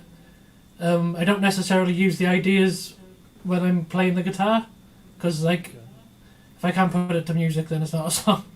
But what he didn't mention is the self-loathing. If you don't hate every song you've ever written for at least twice a week, are you really writing them? So there's a lot of playing around and headbutting the wall and screaming at yourself, and then you tend to get something out of it in the end. It's so nice to hear you say that, Josh, because there's so many times I've written songs. And Andy's probably the same. We're all probably the same. We write songs and we sit there and we finish them and we go, I hate it. I can't stand it. And then it takes a little while for you to process. Actually, is it a good song? Is it not a good song? And then until you start playing them more and more and more, and people are then singing along with them and telling you the feedback, it is mind-boggling to think that. Have I done something good? On that point, it's a really interesting point because. I've not done it tonight because it's not actually very in the country vein. Because I don't explicitly go out to write country. But anyway, so I've written this song called Ghosts. Okay, and I thought it was all right, and I put it on YouTube. Now apparently there's a song by Japan called Ghosts, but that doesn't, and that has obviously helped a little bit. But it's got something ridiculous like 40,000 views now. This song. Which isn't massive in the grand scheme of other people, but for little old me, it's pretty big as 40,000 views. And the comments it's incredible how many people love this song. And it's a song that I didn't really like, and I didn't really... But this is why I always bring it in. I had it written down to play there, but I didn't play it in the end. Because it's just one of those that I think, why do people... But every time I do play it, people on the comments say, I love that song. We do want to, if we can steal your time for a little bit longer, we do want to get you to do another couple of songs for us. Definitely. That's fine, Just because normally our show is 2 hours, and because the Country Week was doing it in hour slots, we kind of went for an hour. But actually, to give it justice, we need to do 2 hours really. Well, like I said, the nightclub. The Why nightclub's not actually open tonight. That was planned to go to Sam, so Yeah. you know, I was going to hang come around and if you join want. you, but Yeah. I would say I'm too young to get in, but actually they say you're too old to come in nowadays. Yeah, keep walking, Grandpa. Well, it's interesting. So we ask this all the time of the artists about songwriting process. So Sam's a tinkerer. So Sam will pick up the guitar, he'll play little bits, and words will come out, and then he'll have written 3 verses, but actually they end up being for 3 different songs and things like that. And we'll just kind of go back through this kind of mire of kind of tweaking them and stuff. Whereas I'm like a maternity ward. I push him out like babies. And I almost kind of I would rather get them finished so that I can then go back and tweak and play, stuff like that. Because if I don't finish it, I tend to just write it off and let it go. And what was interesting, when I went to Nashville last year, is when you go into the Opry and you see Hank Williams's, I think it's Cheating Heart lyrics, and you realise how many variations he kind of did of it, and how many switching of lines and stuff like that, just to get it the way he wanted it. And it took him something like about 5 years or so before he got the final version that was recorded. I find like if you play a song live, you tend to play it a bit differently here or there, and it'll sort of take on a life of its own almost. Yeah. So like there's a lot of songs I started off hating, and then you just grow and changes, and you think, oh wow, I really quite like that one now. And there's little bits that you do in them, and you think, like Simon did with that last song, that you said you expected it to sort of finish there with the sort of playing. And you do. The more you play these songs out and about, they do become a life of their own. You go, okay, oh, that's where I did that. And I don't think I play. There's a song I've written called "That Old Bench." That I think every time I play that song, I play slightly different every time I play it. And it's just, I don't know, it's just one of them. The word's still the same, but it's just the whole melody. So every time you ask me to send you a song, I'll send you the lyrics, and then you'll go to me, that's not the lyrics. And of course, it's the original version that I've written. And as you say, Josh, as soon as you start playing it, the lines change slightly because it feels different when you're playing it, live and that. Okay. So again, we've talked enough, I think. So keep commenting. If you've got any kind of things you want to ask the artists as well, please do kind of engage as well. And the next kind of bit of conversation, we'll be checking with them how you can find out more about them, where you can find music, how you can connect with them, those sorts of things. But for now, we shall shut up and we shall let them do another 2 of their fantastic songs. Simon, I hope you'll do Ghosts, because whilst this is a country special, I want to kind of hear it now. We are country folk, so. Well, I'm folk. I'm so who went first last time? Josh. I think it was me. Right. Okay. So Simon, you go first. Yeah. We'll duck out, and then we'll see you in 2 songs' time. There's me back in the room. Okay. Well then, seeing as they've asked for it, I'll play this song called Ghosts. So this is about when you have demons, and a lot of us have demons. I have particularly strong demons. So I wrote this kind of song about that. And it's about a friend of mine who struggles with her demons. It's a song called Ghosts.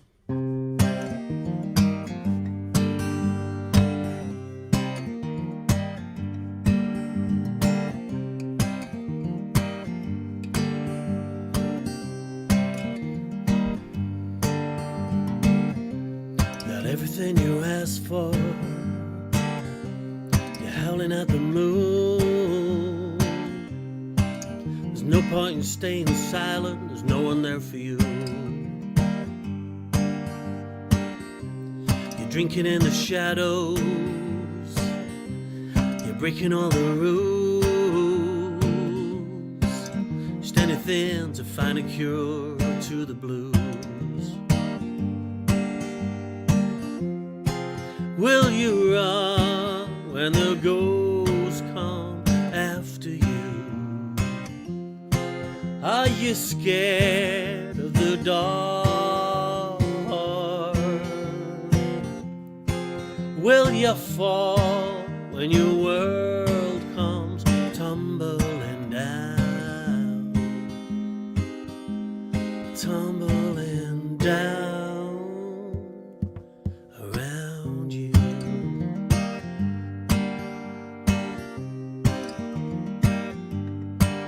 Mm-hmm.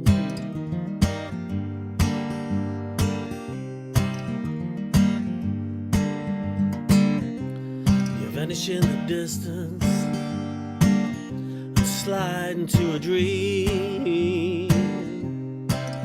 Will the headlines match the world you had to leave? Don't be worried, just take care, and just be thankful the demons won't find you there. Will you run when the ghosts come after you? Are you scared of the dark? Will you fall when your world comes tumbling down? Tumbling down around you. Mm-hmm. Mm-hmm. Mm-hmm.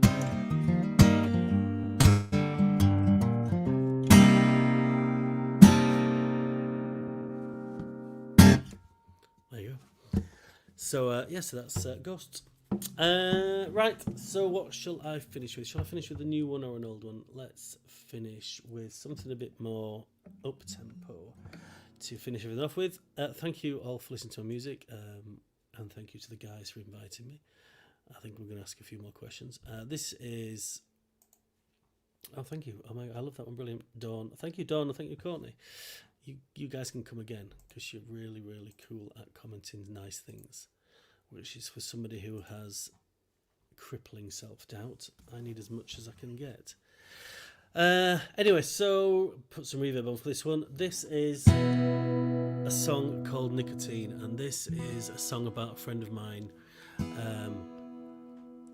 who is madly in love with a stripper from Blackpool.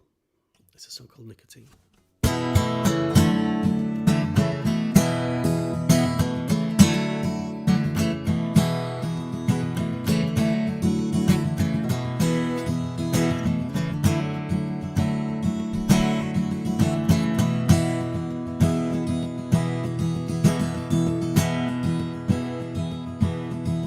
Don't be waiting on someone to tell you what you already know. Don't hide from the nights when you left all alone in the cold. Don't say that it's easy, that tomorrow it'll be okay. 'Cause you're not some kid playing a part in a made-up game.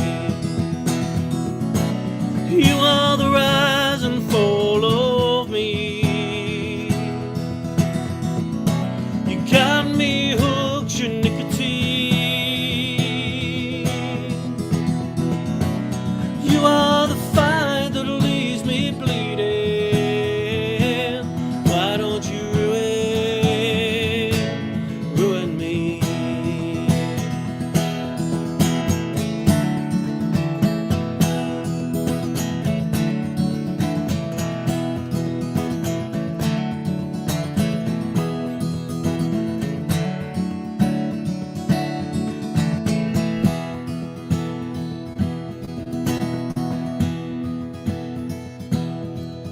One day when it's over and the honeymoon is on the wall and the kisses last longer than you remembered before, you may smile in the morning, it might take your breath away, but deep went down, you know, it was never a show for the stage.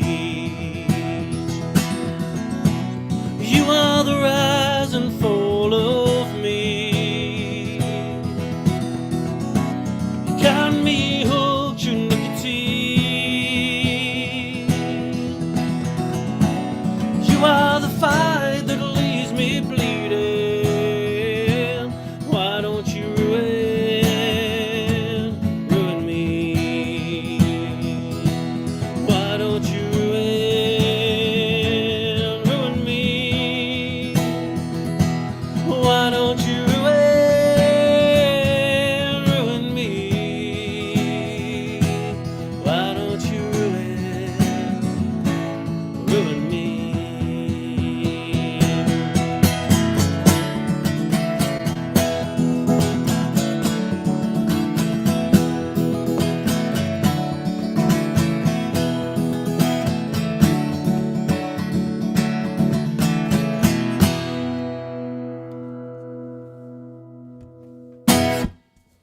Brilliant, brilliant, brilliant. Well done.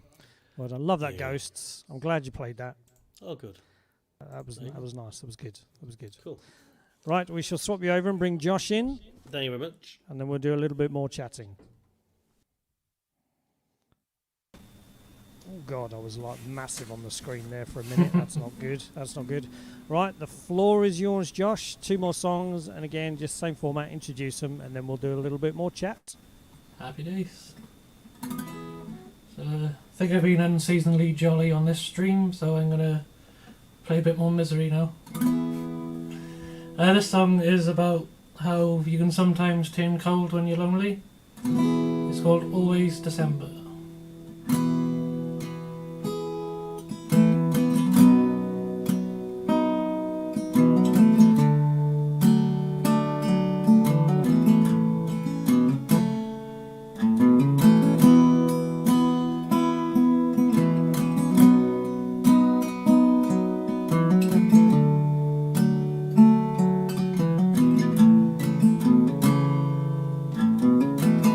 First breath of spring, still holding on.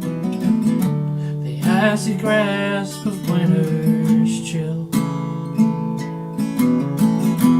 The morning dew is lost beneath the frost, although the sun is shining through. A lonesome robin in a tree sings a sad song, as if he's pining for the leaves. They up and leave him when the winter settles in, and only then before his grief. It's always December when you're lonesome, can't stop the cold from rolling in. When winter holds your tears to ransom, and you can't thaw them out again.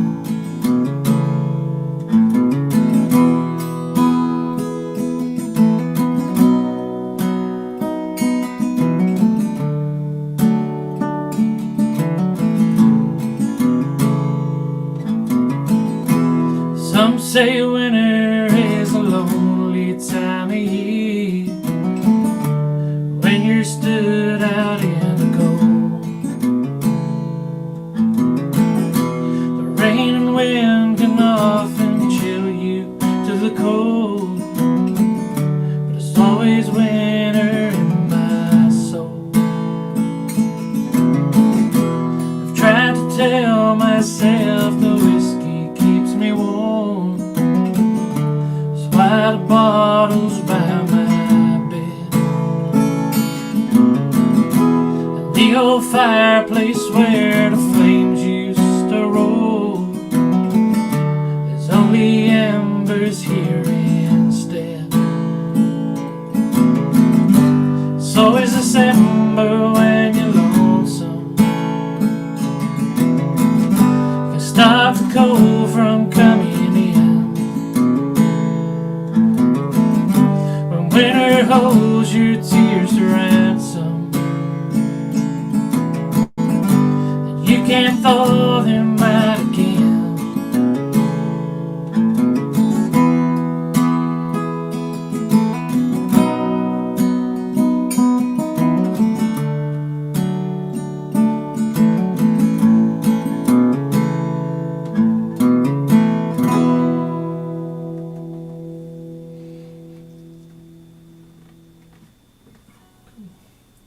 I think I'm gonna do one off the EP next. It's called The River. It's a bit of a gospel song, and the great thing about recording that number is that we got to record it in a old chapel, and we really got to have some fun with the spaces and get a nice choral sound.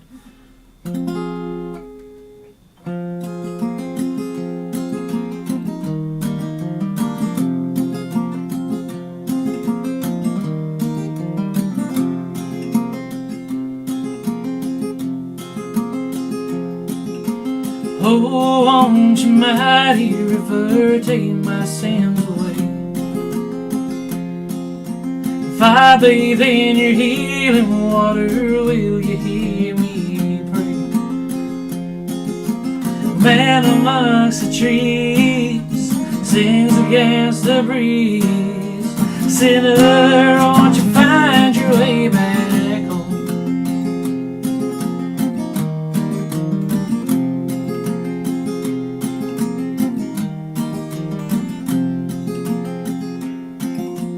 I'm still looking for redemption as the days go by, but I've too many sins to mention, trying to tame a tide. The man amongst the trees sings against the breeze. Sinner, won't you find your way back home?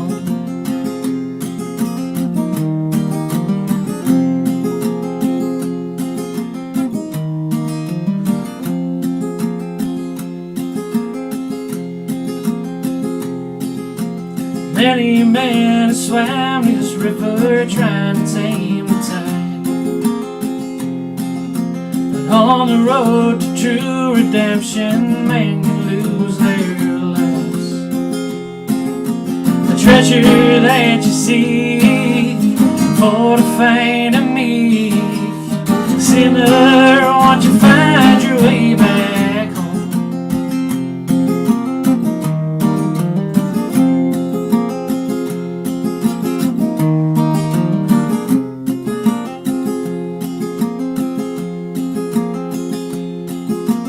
River made a mighty bellow, crashed against the stones, drug me off my feet down yonder, sky turned black as coal. Sort of blinding light shook me back to life. Sinner, won't you find your way back home? Sinner, won't you find your way back home? Sinner, won't you find your way back home? Thank you very much. Wow. That was always. I'm trying to describe that kind of style of music. It's a kind of very southern kind of 40s chain gang type style of dirty country. Yeah, it's that. It's got that kind of vibe, almost got that Dead grittiness, South. You know, that grittiness. Yeah. Have you heard of the Dead South? Yeah. It's that kind of vibe. Brilliant. Yeah, that's right. There's a bit of kind of bluegrass. Yeah, there's a little bit of bluegrass in there. Dirty hillbilly in there. Yeah. Definitely hillbilly. Not that we're saying Dirty Josh is hillbilly. dirty, but yeah. I look the part. Yeah. I prefer Hill William. Thank you guys for agreeing to kind of join us and that. Yeah, it's I been say fantastic. I have to say, and I'm sure Sam would echo this, the songwriting talent is fantastic. You know, Josh you've got a bit of catching up to do to kind of get to the number of songs that Simon's put out. But keep going the way you're going. I'm sure you'll get there. Yeah, but that's only because I'm like 700 years older than Josh. but he's got the voice that I want, so I'm gonna have to nick it. You're looking good for that age, Gandalf. I'll tell you. Yeah, that's not bad. It's just I've been moisturising ever since I was 10. Yeah. Pretty balls to the wall. I'm just shrivelling up like a grape in lockdown. It's terrible. And I'm only 15. This is horrendous. That's right. Yeah. I'm 185. I'm looking all right, aren't I? So tell the audience how they can get in contact with you, how they can connect up with you, and stuff like that. So Simon, this is going to take a while, obviously, because he's got 1 million albums, 1 million songs, and he's been around for a while. Couple of albums. Yeah. So I am actually writing a new album at the minute, but everything's on Simon James Music. So if you search for me on, I don't really use my artist page on Facebook. I find it complicated. I just use me, Simon James. But if you just look for Simon James Music, you'll find me somewhere or other on there. And obviously on Spotify, there's if you type Simon James or the album Happy Ever After, you'll find it. Which I'm on there, and probably so if you your website is your website simonjamesmusic.co.uk or .com? .co.uk, I think.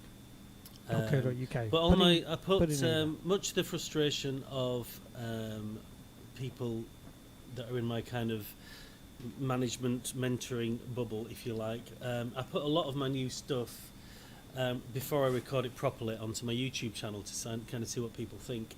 Now, apparently that's a bad thing, but I don't really care because I don't make any money out of Spotify, so I just rather get my songs out there. But I am recording some of these songs. But if you go to, like I said before, if you go to my YouTube channel, that's where a lot of my newer songs are. And like I said before, there's only 3 Simon Jameses. There's the classical guy, the good-looking young blonde guy, and then there's me.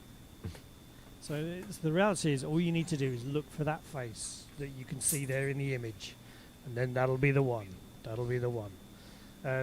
But I have to say, you'll enjoy flicking through his YouTube channel because he's got loads on there to keep you occupied for hours. It's really good. Thank you. So brilliant, thank you. We will try. What I'll try and do is I'll add into the comments in a little while some of those links. Yeah. Josh, where can people? So have you got?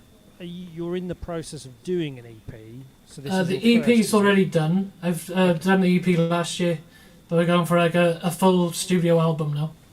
Okay. So there's a 5-track EP that's on Spotify, iTunes, all that jazz. Ooh. So you can find all that. What's it called? What's the title of the album? It's called One for Sorrow. It's got a bit more of a folky feel compared to what I'm doing now. We're going like whole hog with the album. But I kept the EP very much stripped back. It's just guitar, vocals, double bass. A bit more like mountain sort of style. Yeah. To keep it back to its roots, but we're going to have some fun with this new one. We got the full band lined up. It's a bit more upbeat. Is your brother playing in it as well? Yeah, I roped him in for some drum work. I couldn't really pass up that opportunity. He's not touring at the minute, so I can pin him down for a few weeks.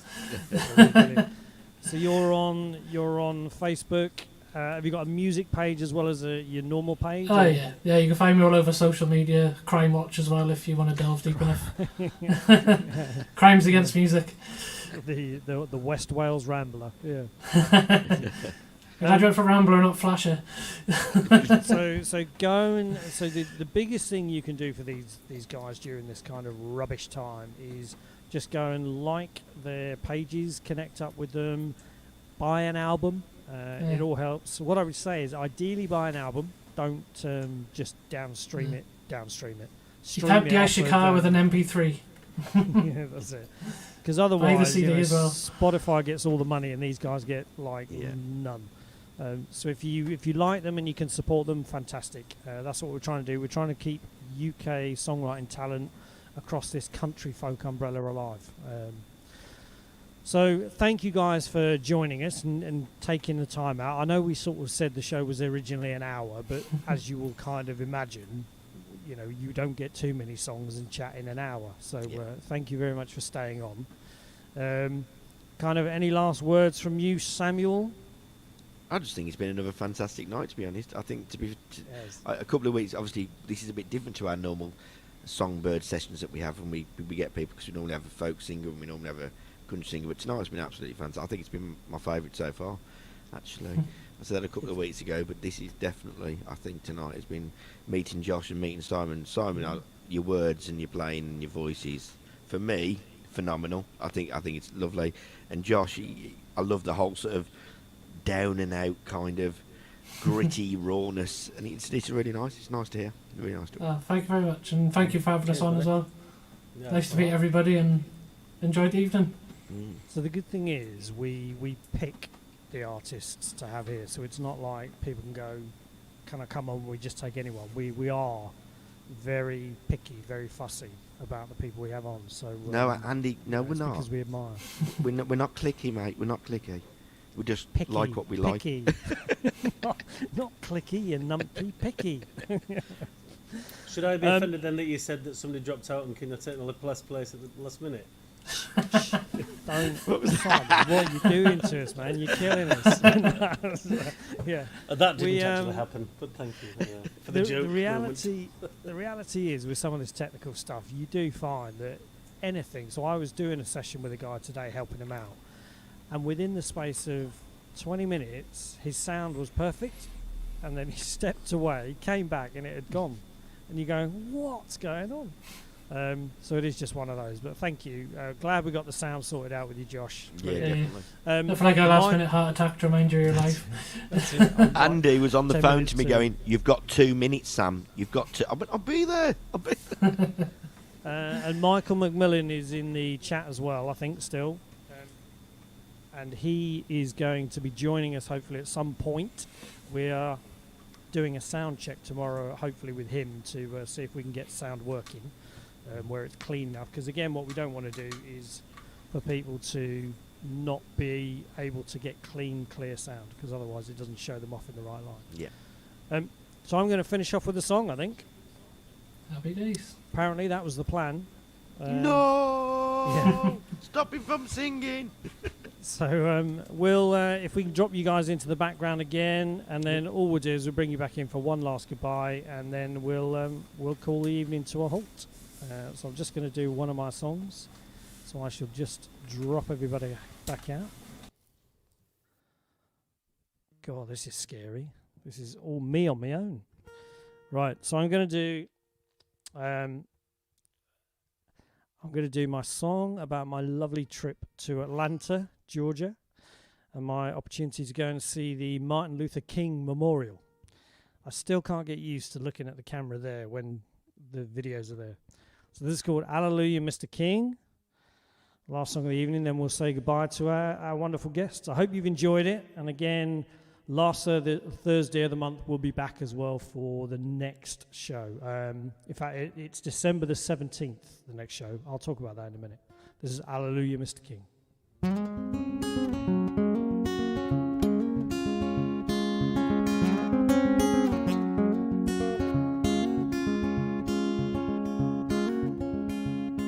It was 6 o'clock in Dallas, and a sky bus made a 10.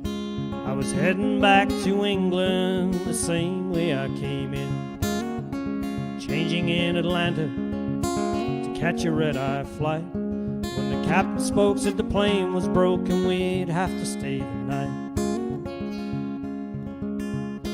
In the early hours of morning, with nothing else to do, I sat and watched the shadows dance for at least an hour or two. Had a little time to kill to take in one last thing. It was 7 miles and $15 to Martin Luther King.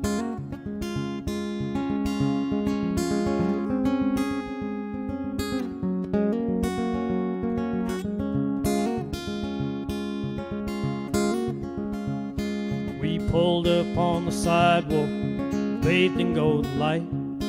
Was the monument they laid for him, stood quiet like a knight. An old man played piano and a young man sang along, and I felt the pride that echoed as he cried his gospel song. He sang, "Oh Lord, hallelujah, once again. Everything I am, I owe it to you. He sang, oh Lord, hallelujah, Mr. King. So I walked on up the street to the house that held his youth. No guardy gate, no fence around, I was shocked to tell the truth. Just 20 feet of pathway there before me on the floor. So I walked on up to Martin's house and I knocked upon his door. I'm not sure what I expected, but the silence was reward. So I knocked again, but he wasn't in, he was busy with the Lord. I heard, oh Lord, hallelujah. I heard, oh Lord, hallelujah once again.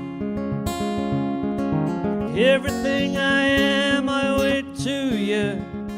I heard, oh Lord, hallelujah, Mr. King.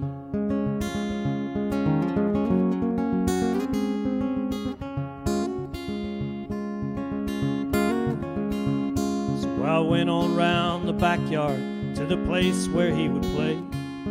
This youthful boy, unaware of the part that he would play. And I heard, oh Lord, hallelujah.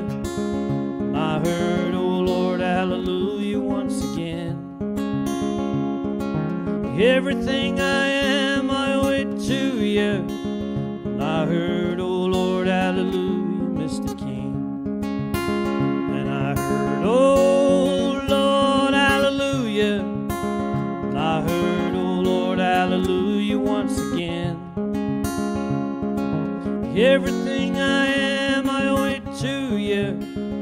I heard, oh Lord, hallelujah, Mr. King. I heard, oh Lord, hallelujah, Mr. King. I heard, oh Lord, hallelujah, Mr. King.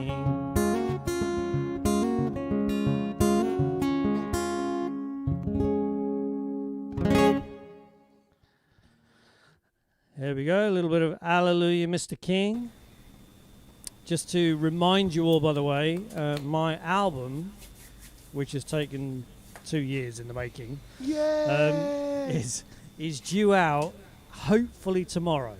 Oh, it's tomorrow, Hopefully people. tomorrow. If not tomorrow, it will be within the next kind of 2 or 3 days. I've just been waiting for the distribution company to tell me it's definitely tomorrow. So I hope it is, because it's been a long time waiting. And then shortly after that, I'm just getting some photo shoot stuff done, and then the CDs will be ready. Yes. Proper physical CDs. That'll be awesome. So keep your eyes out for it. Last word, Sam? Thank you and good night. No, joke. It's been absolutely fantastic. It's been absolutely. Thanks again to Simon and Josh. You guys have totally made my night tonight. It's been absolutely awesome, and I can't wait to hook up with the pair of you and get some. Definitely want your CDs, Simon, 110%, and Josh. As soon as yours is out, mate, just give me a shout and I'll grab that as well. He's got an EP out. Oh, you got an EP? I forgot all about that. Yeah. And then at some point, hopefully, we may physically see each other somewhere at a gig doing something. That'd be cool. That'd be cool. Good behaviour. Yeah, let's hope. He'll be let it's out all if those he gets party good behaviour. goers. It's all those party goers. I hear they're all from Wales. Is that not Apparently. right? Listen, guys, thank you very much. Audience, thank you very much again for coming along, listening in, and the comments and the feedback and things like that. Again, it means the world to the artists as well to have that sort of appreciation of the effort they put into the craft of songwriting. So catch us on December the 17th is the next show, because obviously the last Thursday is in the middle of Christmas. And I've sorted out my act, everybody. Yeah, I've sorted got one out as well. my act. So we will post about it. Wave goodbye to our artists, and we'll allow them to depart and go back and beat kids, cook dinner, or whatever they need to do. And hopefully we'll see you somewhere else down the line. Take care, guys. Cheers, guys. Again, guys. Cheers. Bye. Cheerio. He's took me off. He's gone no, off. I didn't mean to. I went to drop Josh and Simon out. Oh, and as I I don't went to believe drop you. Simon out, he deleted don't himself out of believe the you. session. But that was a great show, wasn't it? Another great night, wasn't it? I tell you, it was so stressful building up to it. Even my pedal played up. Literally, I started singing was like- Blackbirds. I was like, well, hang on, this ain't right because nothing's happening. I can't hear nothing. yeah, But it was I played. I literally could hear the guitar a little bit, but So So the what was video, going on the there? intro video that we use is Yeah. 2 minutes and 47 seconds or something, and 2 minutes and 50 seconds. I was still going, "Where is he? Where is he?" I was just. It's because I literally all my wireless had shut down on me from the folk club Yeah. last night, and I was like, "Oh, damn! I can't use it. I need leads know, tonight. I need it's leads." crazy. So I was like, Do trying you to. know, technology is one of those things. It's the new normal. It's the new It is. normal. It is. So if you enjoyed it, folks, let us know. If and say please take an opportunity just to connect up with the artists Yeah, and give definitely. them a piece of feedback as well. Tell them how much you enjoyed it because it does mean the world. Because some of us are sitting in rooms going, "I miss the crowds. I miss the I people." know. So what have we Definitely. got in the pipeline, Sam? My brain So is for fried. me, in December the 17th show, I've got a really, really fabulous singer-songwriter, folk singer-songwriter called Colin Pitt. I first met Colin out of my travels many moons ago, and this guy is just he's top notch. He's next to none. His songs are phenomenal. Yeah, I'm going to wait for him because I'm really, really, really excited actually that we're going to get Colin Pitt on because he's just, he's awesome. He's So awesome. I've just realised Mark has put a comment on saying you're still live. We know.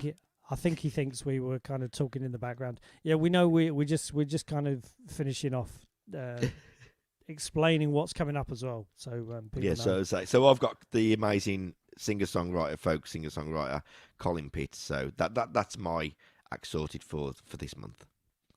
And I'm hoping,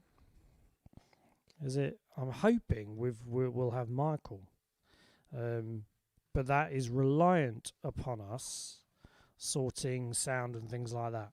Yeah. So if for some reason we can't get it working with Michael at the moment, we'll have him on at some point, and I'll find another act. I don't think we're short of fantastic people. It's just giving them enough warning and notice to get themselves set up and things like that. So it'll be a good show. Yeah, And definitely. I think we're on for January, February, March. I think we've pretty much got acts. So we won't tell you all about them now just because things change and stuff like that. But we will post and let everybody know. Yep. Can you put the links in? The links to what? The I'm artists? Yeah, we'll sort that out. If you mean the artists and stuff like that, I will get them to send those to me, and then I'll add them into the comments, and you'll be able to look back at them. So I will do that. Other than that, I think that's it. Yeah, I think so. It's been a great night. It's a great show. 2 hours and 16 minutes. That's brilliant. Forget to say, Sam, I seem to always have...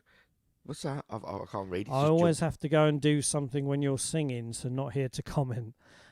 She I hates my don't- voice, really. That's don't probably what it think I is. don't like to hear you just because I'm never here to comment. I know. I appreciate it. It's all good. It's all good.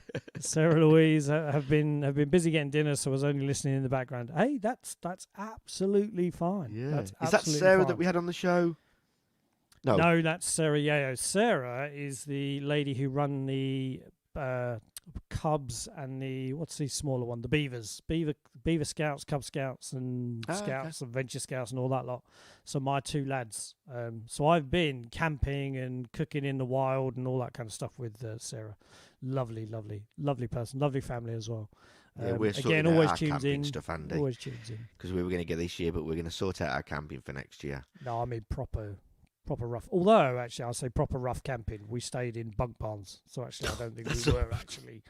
It was more like glamping, but I was when going you're to say surrounded glamping. by kids of like 7 years old and that, it's probably not quite as entertaining. Right. I think we'll call it quits there, and we shall see you very soon. I'm doing a live stream tomorrow as Andy and Friends on my own. He's got none. page. He's got none, friends. He's got No, none. I haven't. He's got none. Hopefully Sam will call in. If he doesn't, I shall badger him and cajole him. I will be there. I wasn't very well, was I? The last. No. So if you want to tune in for that, tune in for that. Or the next time will be when we see you on the 17th. Stay safe, people. Look after yourselves and take care. Have a lovely Says good night from me. And good night from me. It worked.